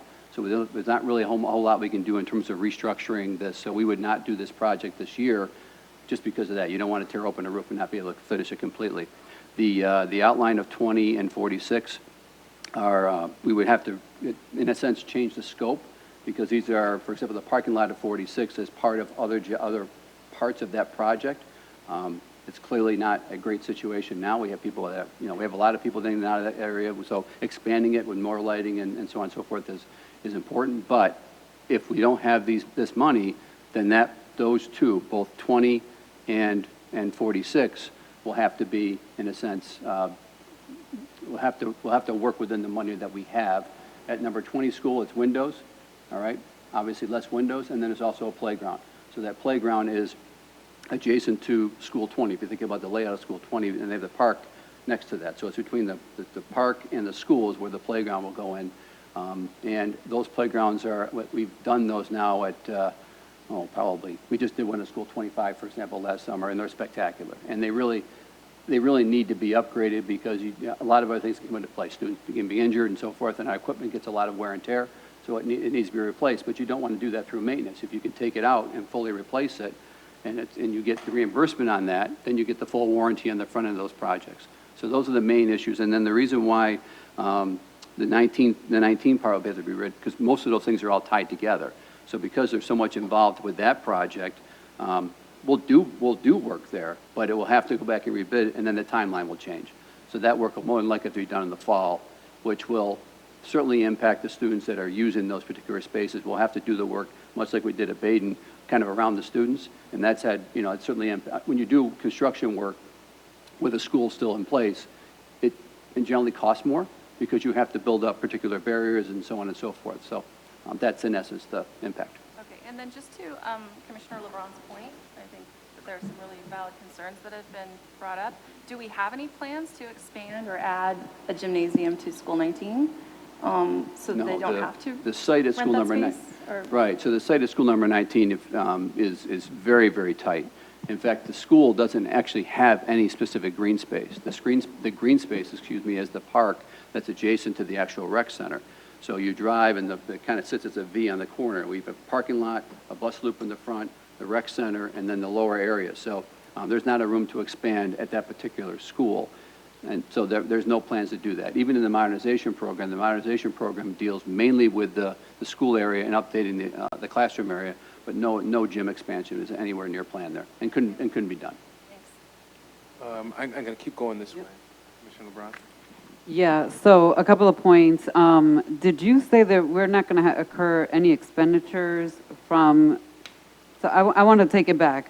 One, I fully understand that the CIP project was approved a year ago, but this is for an increase to a project that was approved a year ago, and the rationale specifically for Flint Street states again that the project's bid came in higher than anticipated, and that the city has requested that the base bid work be funded along with all of the alternatives, and then the alternatives are listed as locker room reconstruction, the game room, the kitchen, and the fitness room improvement.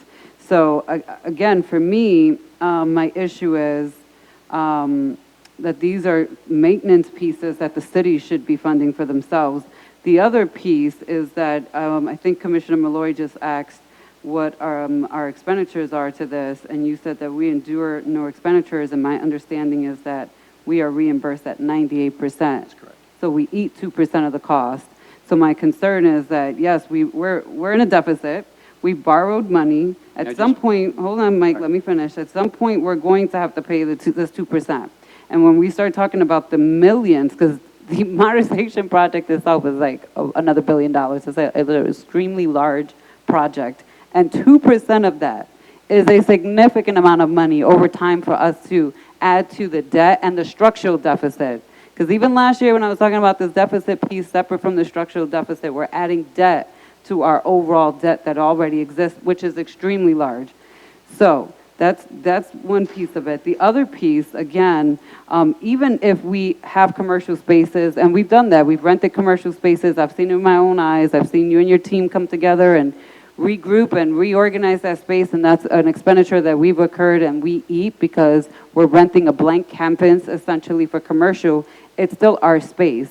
So with the rec center, that is a public space outside of school hours, on the weekends. We have no control over that. When we're renting from Hart Street, that's our space. We control who comes in, who leaves, how we want the space to look like, how we want admissions to happen on that space. So that's the difference, again, between renting commercial space and being a tenant in a property that you're renting as a space.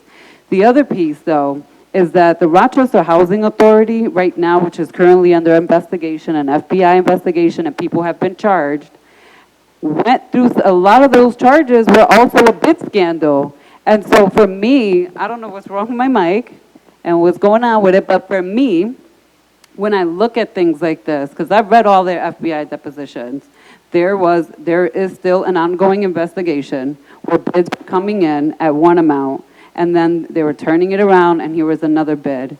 And for me, again, I have no problems approving anything for the budget related to school number 20 and school number 46, but absolutely, and School of the Arts, because they're on here too, but again, for me, for Flint Street. So if this board chooses to move forward with the resolution as is, that's on the board, and they can vote on it. I'm going to vote with my conscience on this and not support it. So I want to go back this way.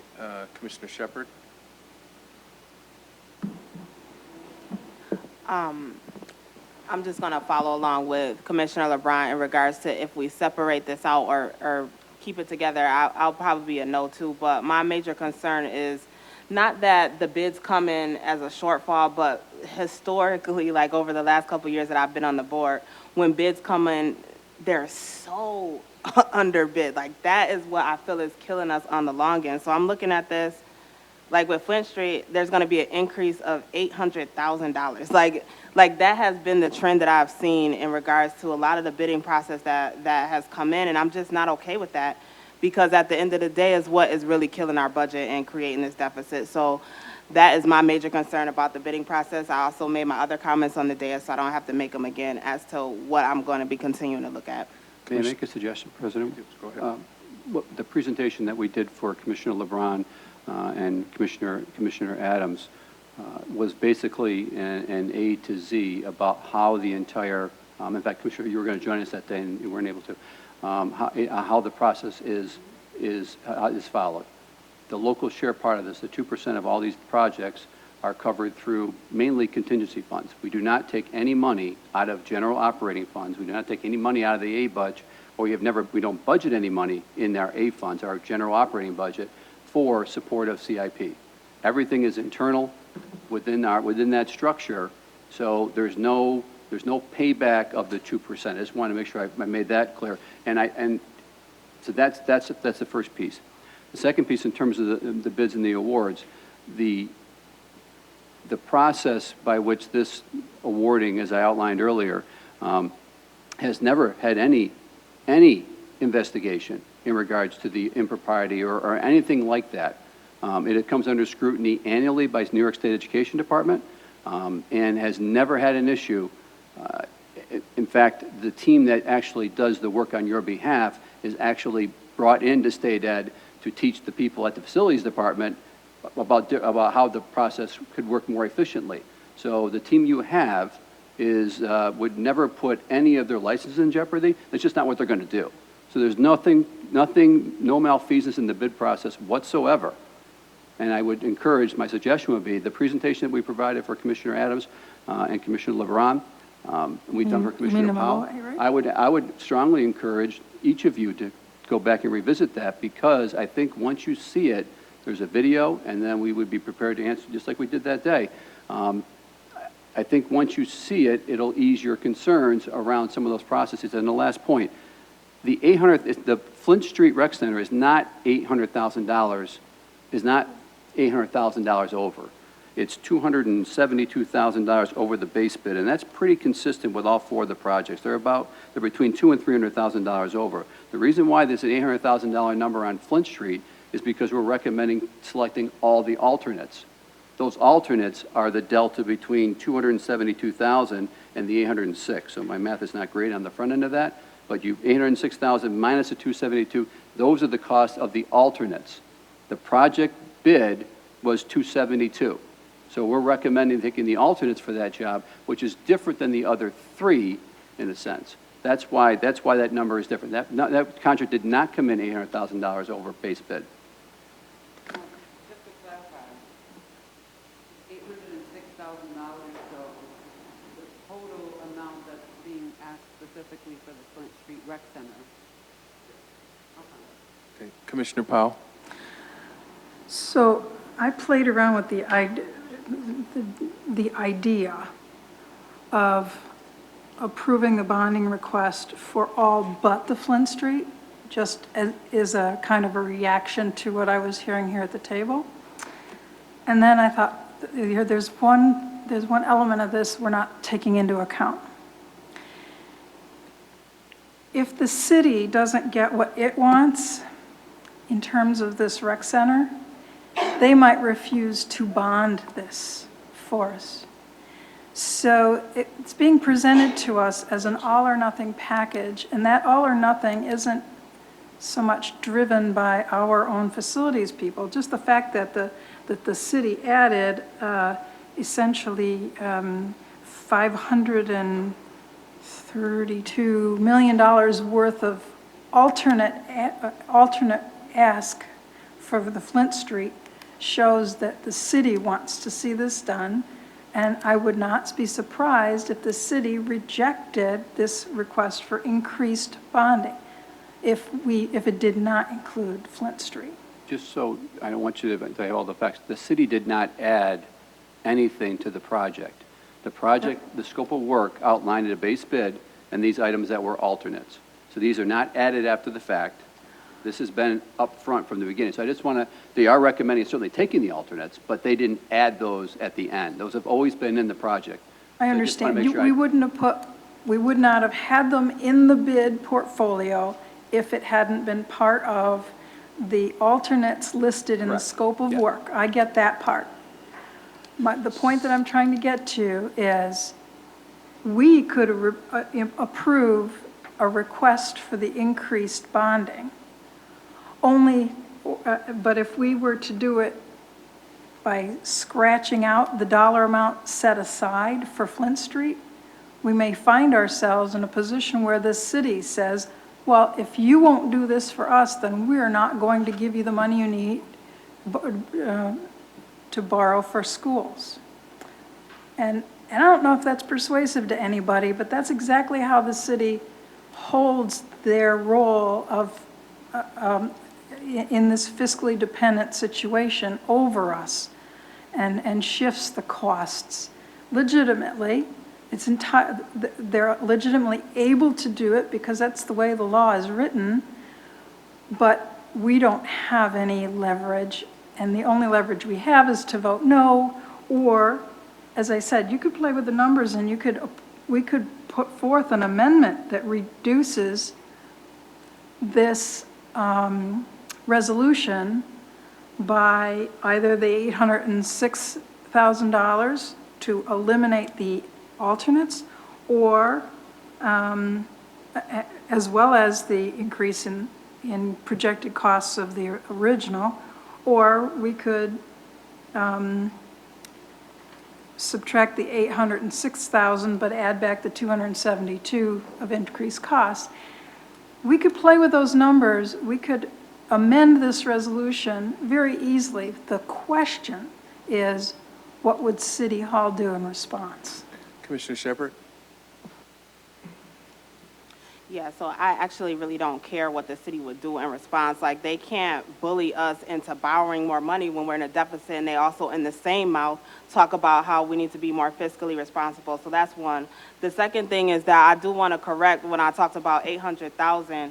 I'm just thinking about all of the things in the past that we have approved in change orders that come in under bid, and they are so high that we do have a change order by the time the work is done, and hundreds of thousands and ends up being millions of dollars by the end of the school year. So with Flint Street, it is $272,000 was the bid shortfall for that one. My issue, though, is, and I'll just say this, as the last thing, is that I don't want people to be confused. We do incur a charge, and it does go against our contingency funds, and the problem that we've had is that we kept borrowing against contingency funds, and there was no money in there. And so I really need us to be very, very clear about the state that we're in regards to these projects. And I just keep flipping through these answers, and the alternatives, the alternates were put forward, but we don't, at the time when we approved that, we thought it was because we were on stable ground financially, and we are not. And so to put these alternates in now at this cost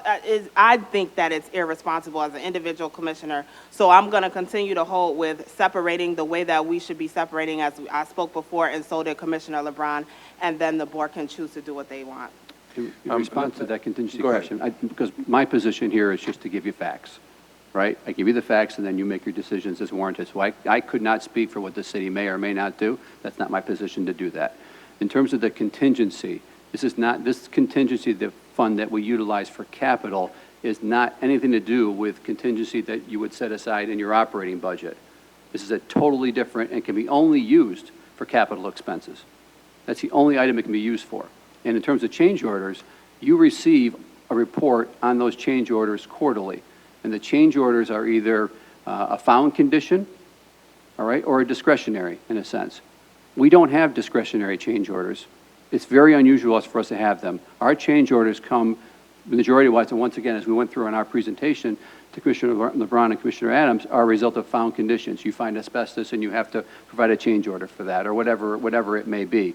So it's very, very rarely that, in fact, I can't really think of one per se where we, you know what, we don't like what we're doing, we want to change it completely, and then file the change order. You can't do that by the laws that guide us in terms of working with contractors. It's not legal for us to do that per se, and everything comes back to you. So the whole process is completely transparent, as I said, from A to Z. And I'm not hiding from that because it's very simple to kind of walk through it. But once again, just giving you the facts. Not trying to sway your decision one way or the other, but I want you to have the facts when you make your decision, that's all. So you know, I've held my tongue long enough, and I will continue to go this way, but I wanted to say a couple things.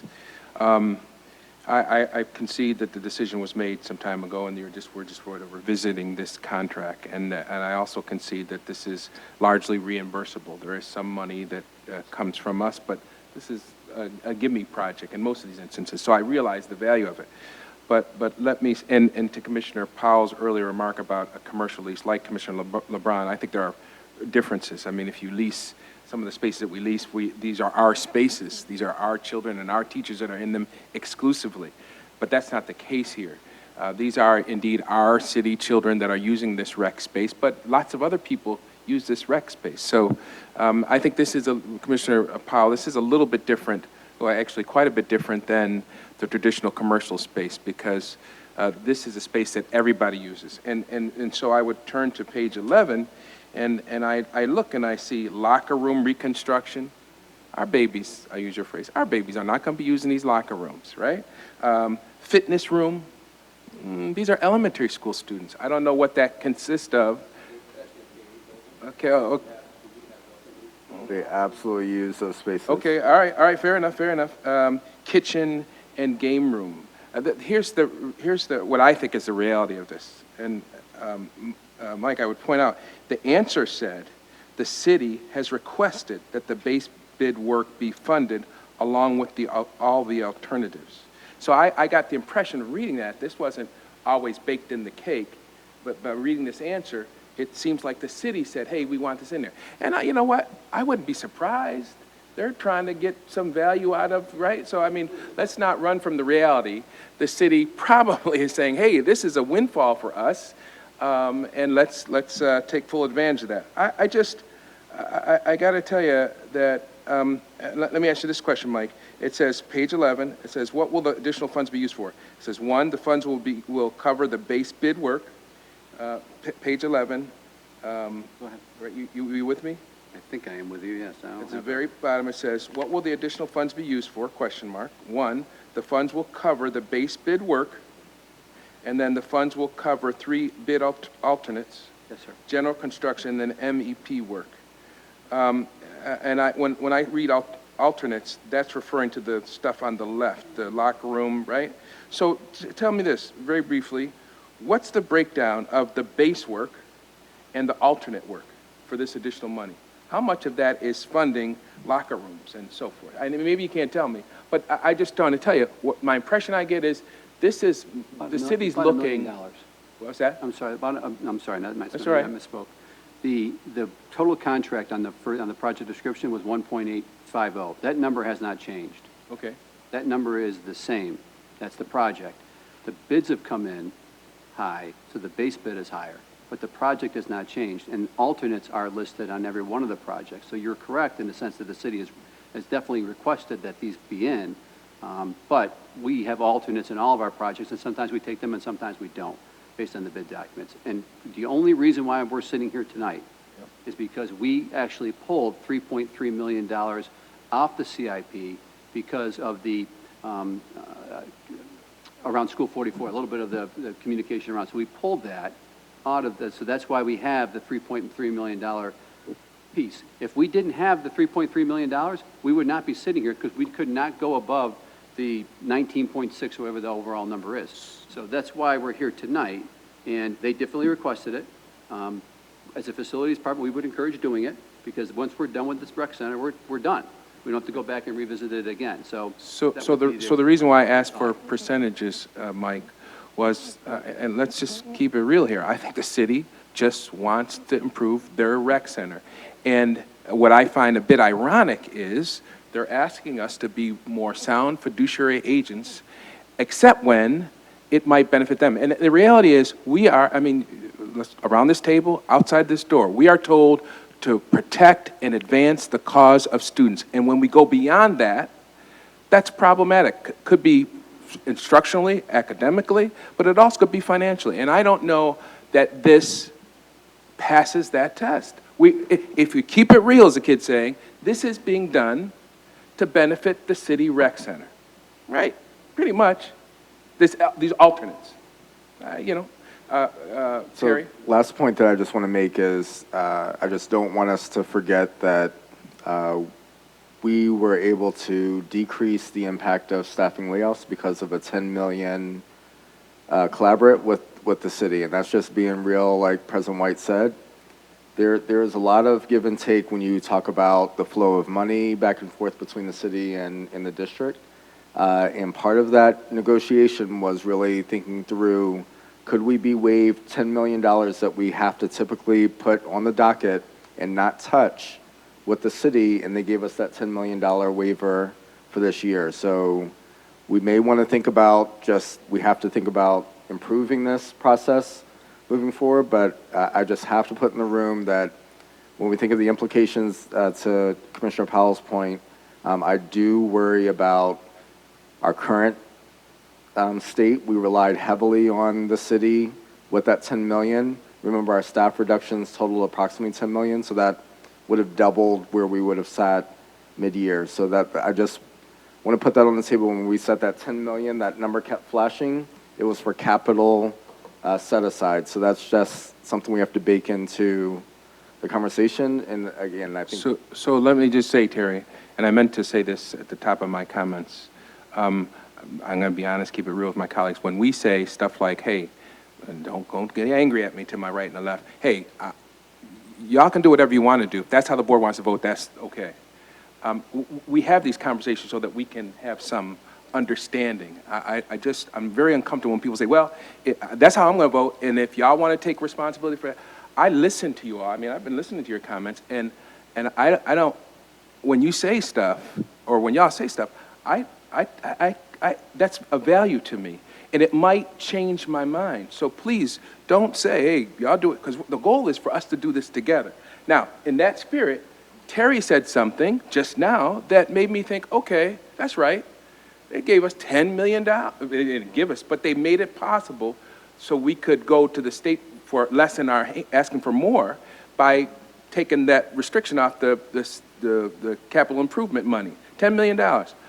So I say that to everybody to say the purpose of these conversations, and by the way, let me also add, I see people on occasion rolling their eyes thinking, what are they talking about? What are they doing? Don't they know better?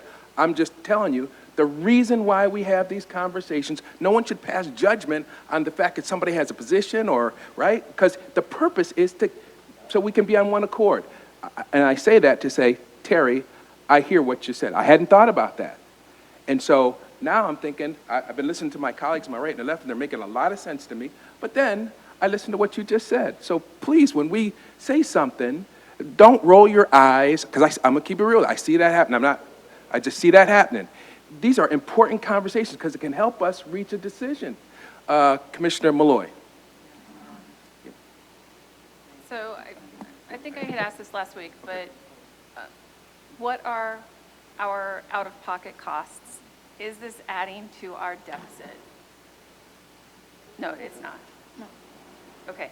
And I mean, it's clear that our students are really benefiting from these rec centers.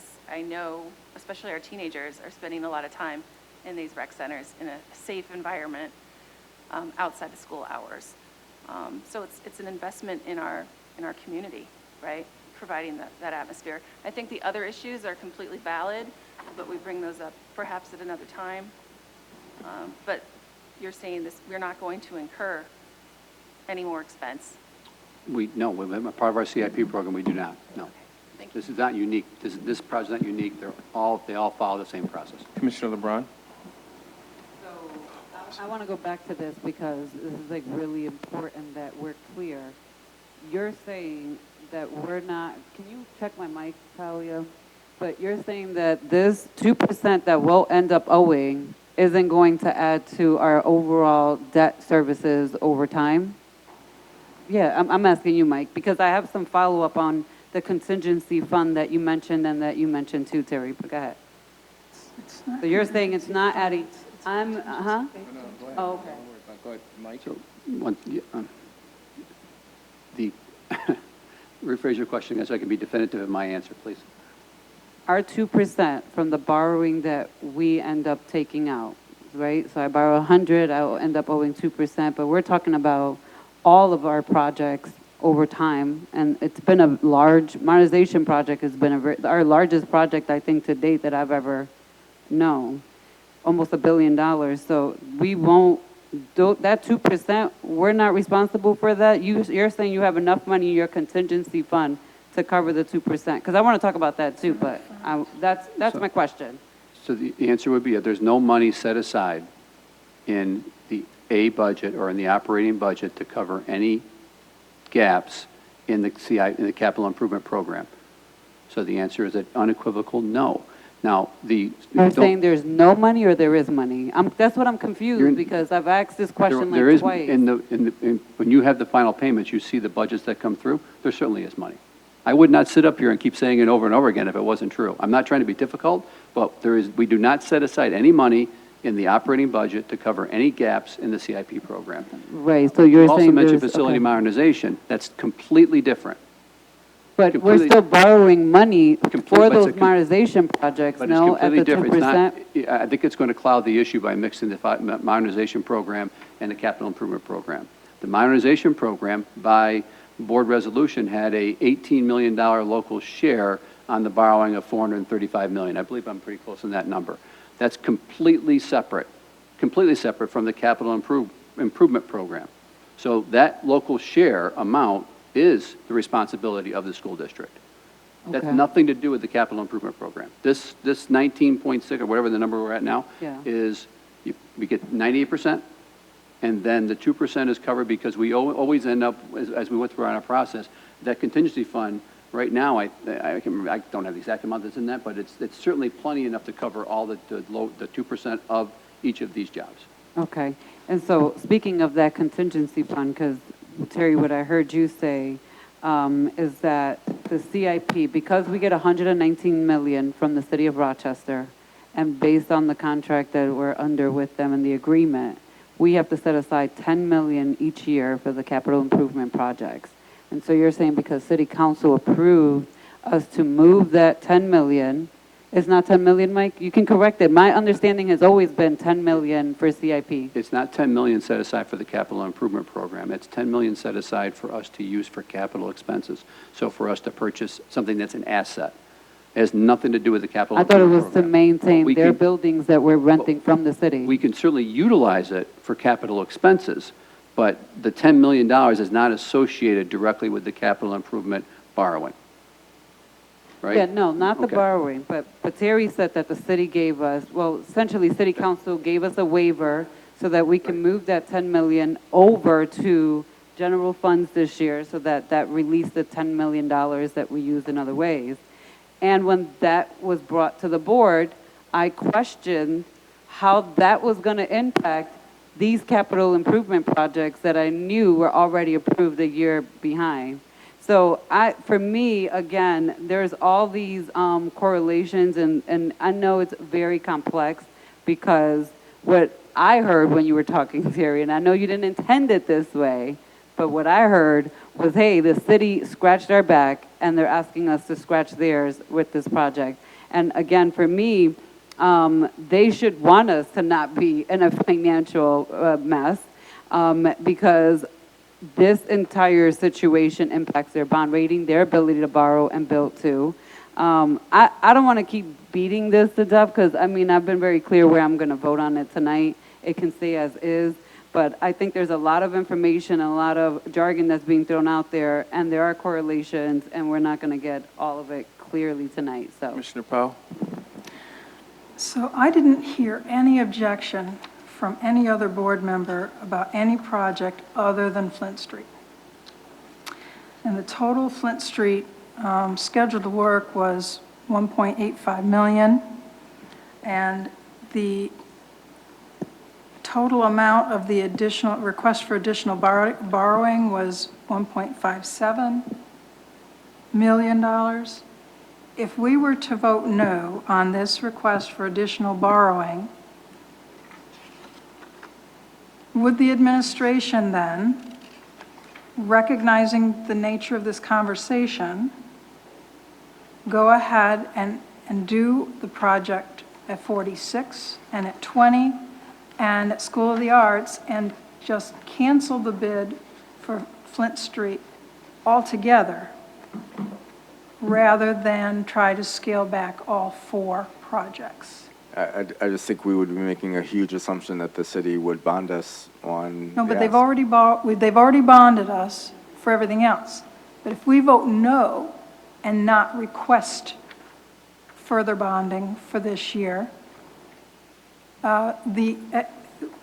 we could simply not accept any bids for school number 19 Flint Street, and the other contracts can go forward on an over budget or, on a contingency approval basis. Does that make any sense? If you cancel a project at number 19 school, then all the planning money, the design, all those expenses then directly go to local share because they're not eligible for reimbursement. So that would be one significant impact by canceling the project. You've already gone through the bid process. You've not yet awarded the bids, but in order to cancel it now, prior to awarding it, as I said, all the design money would be lost. And that, Yes, Commissioner Malloy. Can you give us an idea about what types of costs we'd be incurring then if we cancel the projects? What is that going to mean? generally about 20% is the number that goes in on the front end of it for all the different pieces of that puzzle, engineering, seekers, design work, architects. And that does add to our deficit then? It would if you canceled the project, certainly. Deficit if we already paid for it and we canceled the project? Because your reimbursement is required by you finishing the project. If you don't award the project, you still have to pay the bill. And there's no method to pay the bill other than your operating funds. And those monies are not currently budgeted for. So by not awarding and canceling, you're on the hook for, we are on the hook for all those expenses, and it's about 20%. So whatever that number works out to be, that's generally the cost per project. So 20% of 7, if you cancel them all, yeah, what's that? Say that again, Carl. 160 grand. For this particular project. For Flint Street? Yeah, like 800,000, 20%. Okay, yeah, okay. So you're talking about for just the Flint? Hold on. So what if,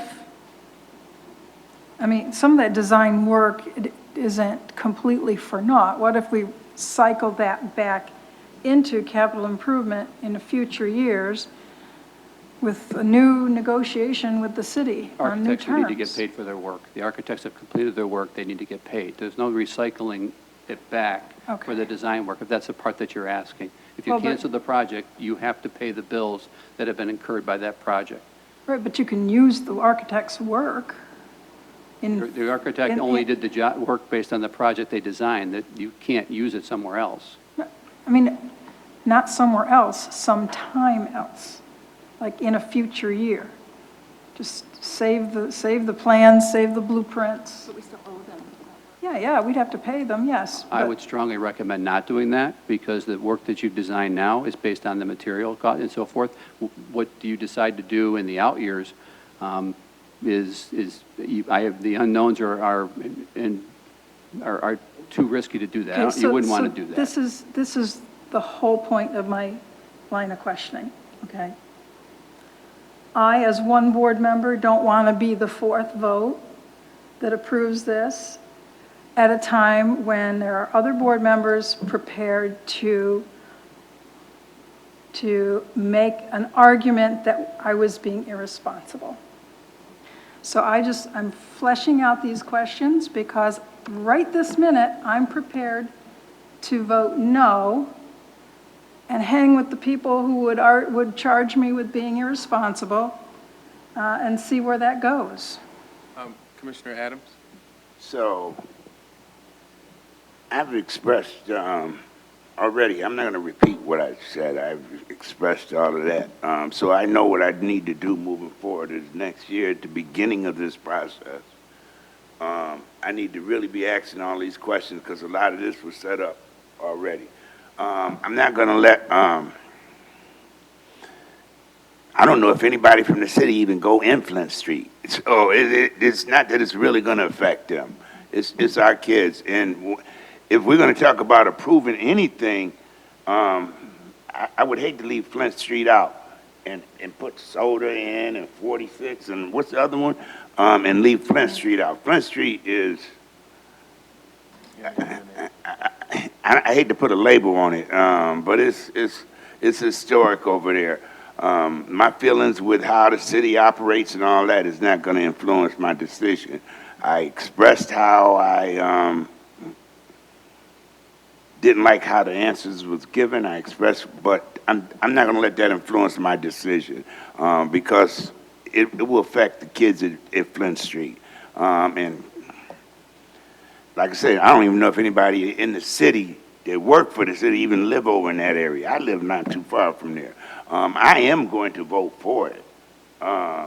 If we're gonna vote for the other three, if either we shoot the whole thing down, or we ain't, for me, we're not gonna vote yes for soda and vote no for Flint Street. That's in my mind. Put that up clear.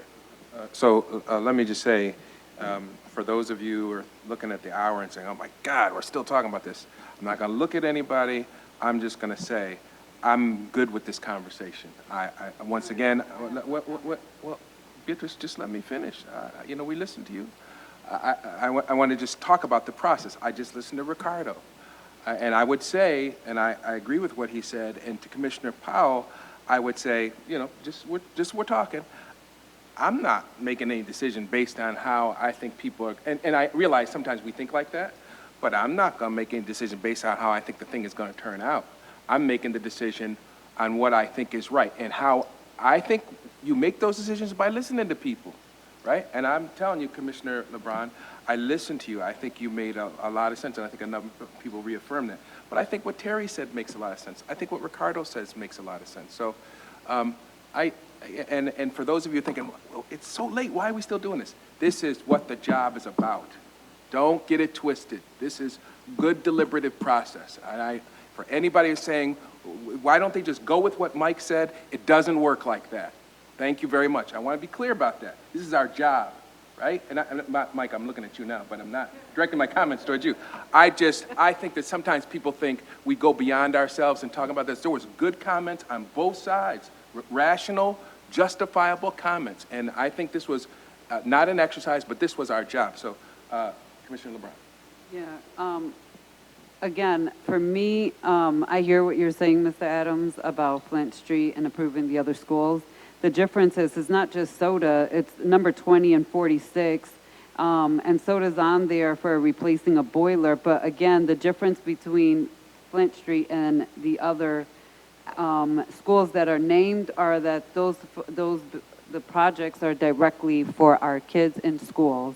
And while Flint Street, our kids are using that, if it's the way that the fitness rooms are set up at the other rec centers, I doubt that only, maybe 6th, 7th, and 8th are using the fitness rooms because they're adult equipment in those fitness rooms and weights. So I hardly doubt that our kindergarten through 5th graders are going in there to lift weights, but you never know. The other piece I want to add, though, is that, again, I'm confused by some of the remarks that you're making, Mike, only because you're saying if we don't approve this, then these projects end up adding to our deficit. But these projects were already approved, and it was already bidded. What you're asking for is an additional $3 million overall, and then we asked for a breakdown of what those $3 million look like for each of the projects. So it's already budgeted for and approved from last year. So what would not happen are these changes, and especially the additions called the alternatives, which include the locker room, the reconstruction of the game room, the kitchen, and the fitness room improvements, which were not a part of the original plan that was approved. So for me, it's a lot of, again, back and forth, but I'm going to stand where I stand on it. And when I say you guys can respectfully vote the way you guys want to vote, I'm not trying to influence anybody on a vote. I'm telling people very clearly where I stand on a vote. And I think that that's how I've always operated. I do it on social media. I do it directly to Terry. Terry knows where I stand when he brings up proposals. I'll be like, I'll support this, this, and this. I need more answers on this, and I'm not going to support this. I like to be very transparent and clear on where I stand with a vote so that nobody's confused about it. That's it. At this point, some people would say call the question. Carl, I know you had raised your hand. Did you want to add something? You did tell me. You did tell me that. I'm also not going to comment on the merits relatively. That's beyond certainly my illicit role here. Perhaps by way of clarification, it would be helpful for the board to understand the nature of a capital reserve fund.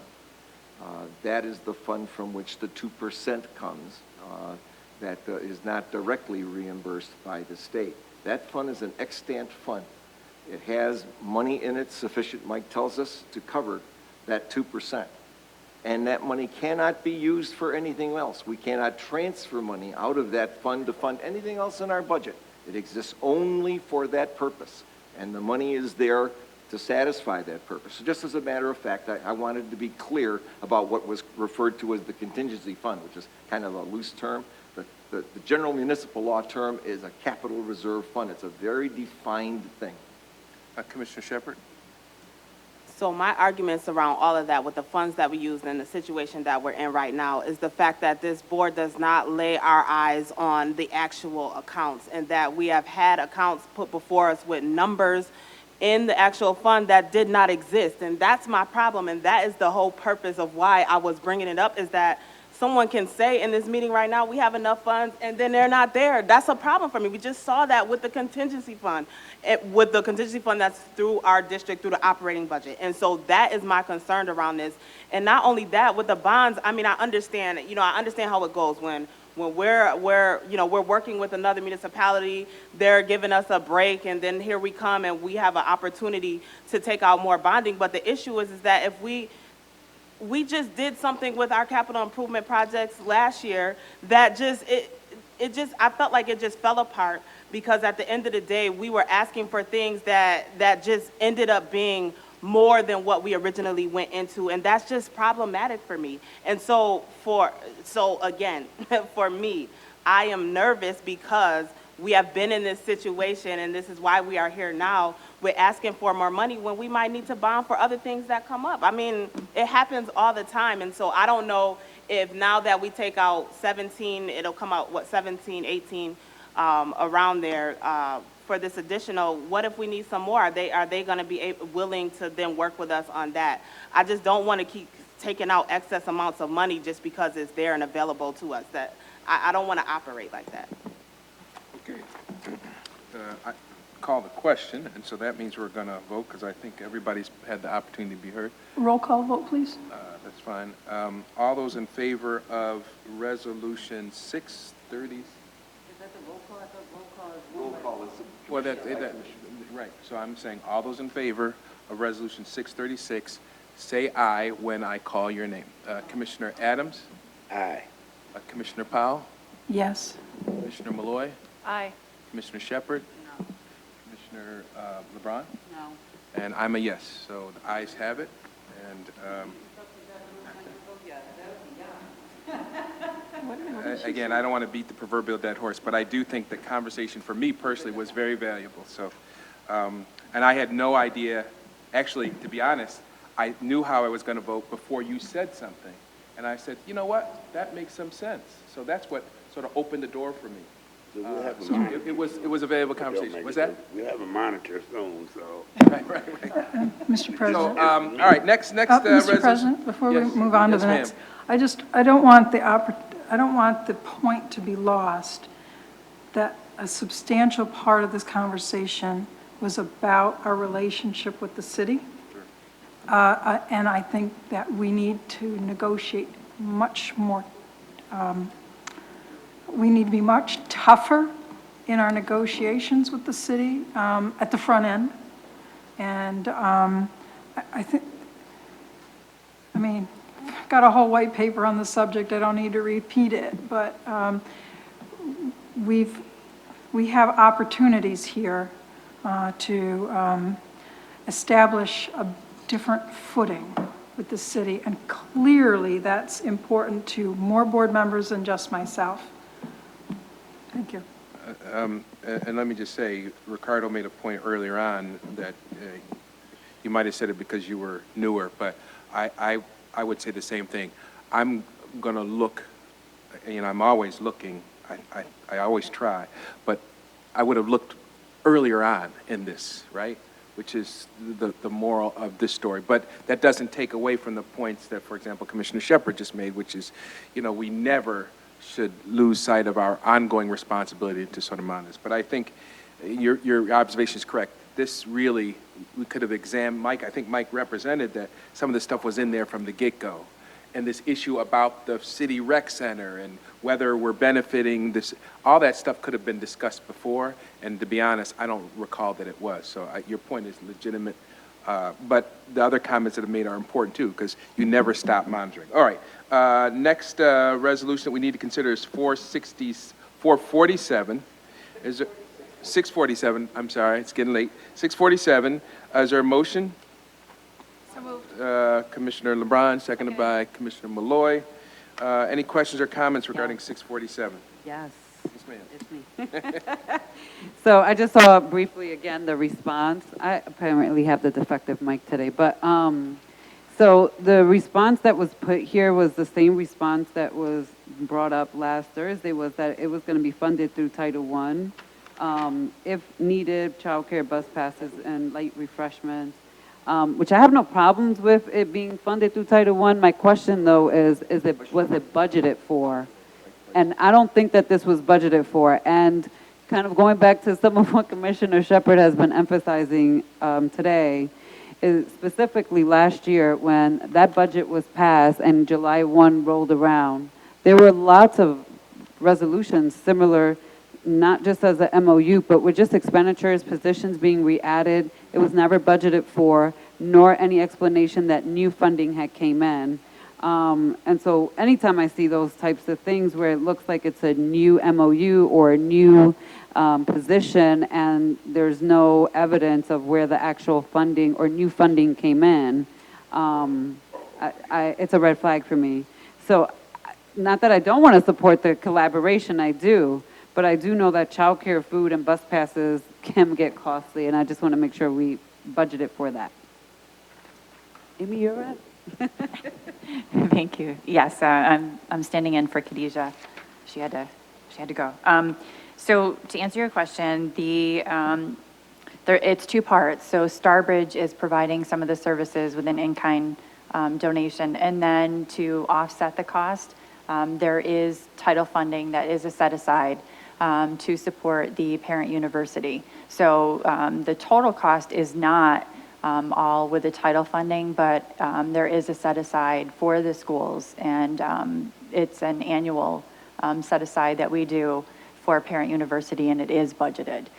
But then the offset cost, Starbridge is giving us an in-kind donation to help support those additional costs so that we can provide the different classes for parents. And the cost actually incurred, right, is for the bus passes and for the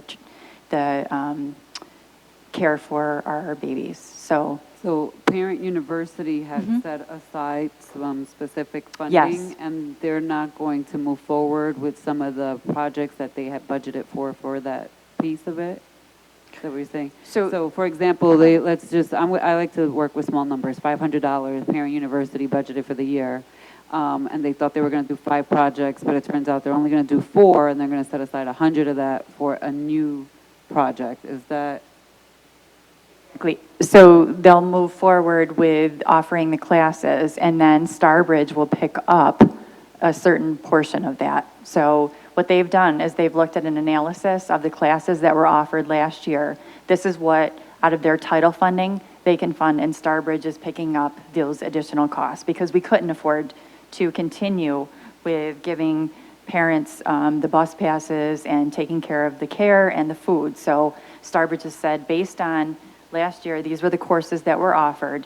We can fund above and beyond this from what the title funding budget is for Parent University. Okay. I'm satisfied with that answer, guys. Any other questions regarding 647? All right, there being no further, I'm sorry. Yep. There was a concern about a conflict of interest. I don't know, it does have to do with an employee, but I don't know if that is executive session related stuff. Yeah, that's for, yeah. Well. Repeat the question? I have a question. There was a concern about a conflict of interest, but it did have to do with an employee of the district. So we can take that into executive session. We won't vote on that now. Page 5. That's 647. Well, Write a note to myself, executive session. We have to go into executive session anyway. So, And it'll be a quick. okay. All right, so let's move on. I need a motion to discuss Resolution 651. Thank you, Commissioner LeBron. Is there a second? Yeah. Mr. Adams, any questions or comments regarding 651? Just a comment. So I did some follow-up too on this, but I just want, again, to reiterate the space. I told the staff to just make sure that they please have like printing abilities and the resources and supplies that our partners are going to have. I always appreciate folks who do MOUs and want to provide volunteer services, but I just want to make sure that we then also support them with the stuff that they need. Because I've seen it with my own eyes, I've experienced it. You have a MOU, you have a partnership. It's at this level, it was worked out, and then when the actual person goes in and they're the direct service provider, there's like all these policies about them being able to print or getting a badge and how our system works. I just want to advocate that we make sure that they have it, but I'm going to support it.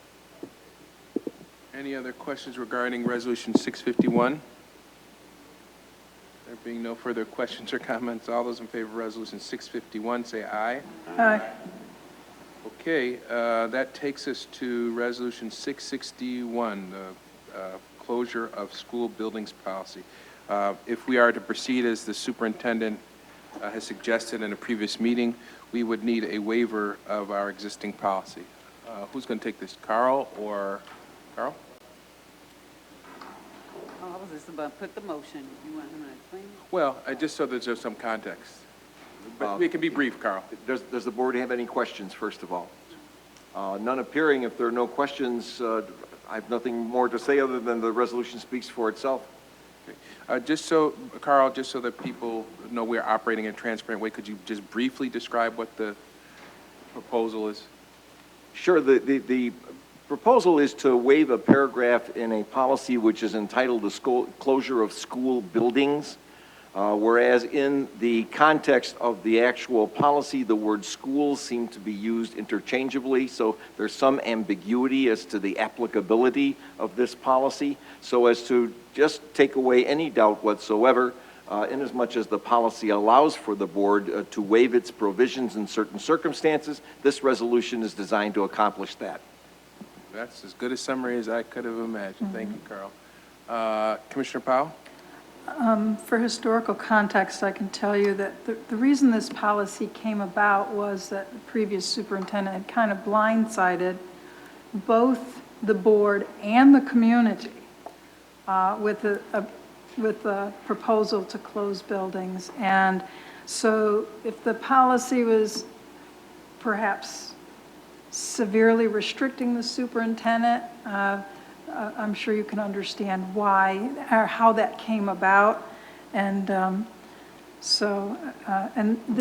in any event, the exigent circumstances of our finances would in itself provide the back door around this, because the policy does speak to except in extraordinary circumstances. And I would think that a budget deficit or shortfall would be just that kind of circumstance. I just wanted to give it some historical context. Thank you. And I would note that this is what will follow. We'll certainly make sure that we consult with the community, and the superintendent has already done that, but there are meetings that have already been established. So while we would prefer to do things consistent with our policy, I think Carl's comments and Commissioner Powell's comments about the exigency of the circumstance requires this approach. But again, we're going to be as transparent and thorough as possible with the affected communities in describing this process. Commissioner LeBron, were you going to say something? No. So, okay. Commissioner Adams? So I just wanted to be clear. So this is basically to offset what the parent was reading? Well, yeah, that's right. Yeah. All right. Yep. And kudos to her for knowing what the deal was. All right. She stepped up and she said, "Hey, listen, you have a policy." So as we discussed this morning, that's right. This is in response to that. All right. If there are no further comments, all those in favor of Resolution 661, say aye. Aye. Any opposition? The ayes have it. Okay, yeah, Move the question, who seconded? thank you very much. I'll move it. Beatrice, Commissioner Malloy seconded, Commissioner LeBron moved it. Thank you, Carl. Okay, we're not done yet.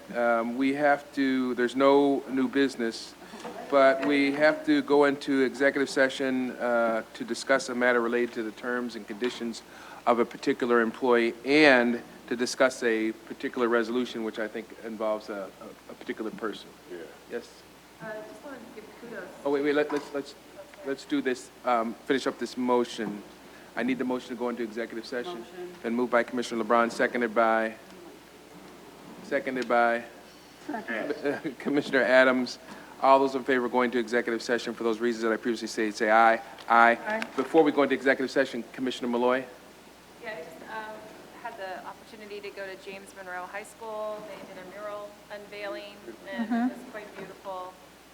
So I would encourage everyone to go check it out. Take any pictures? Yeah, it's something that we can all be Somebody on really proud Facebook? of, Okay, all right. Okay, to everybody else, we'll reconvene downstairs and conclude our meeting on the second floor. Oh, no. Would it be out of your way at all to follow me to my house? And then, no, because I did get that. Out of the room, this floor room. Okay. But I forgot to put them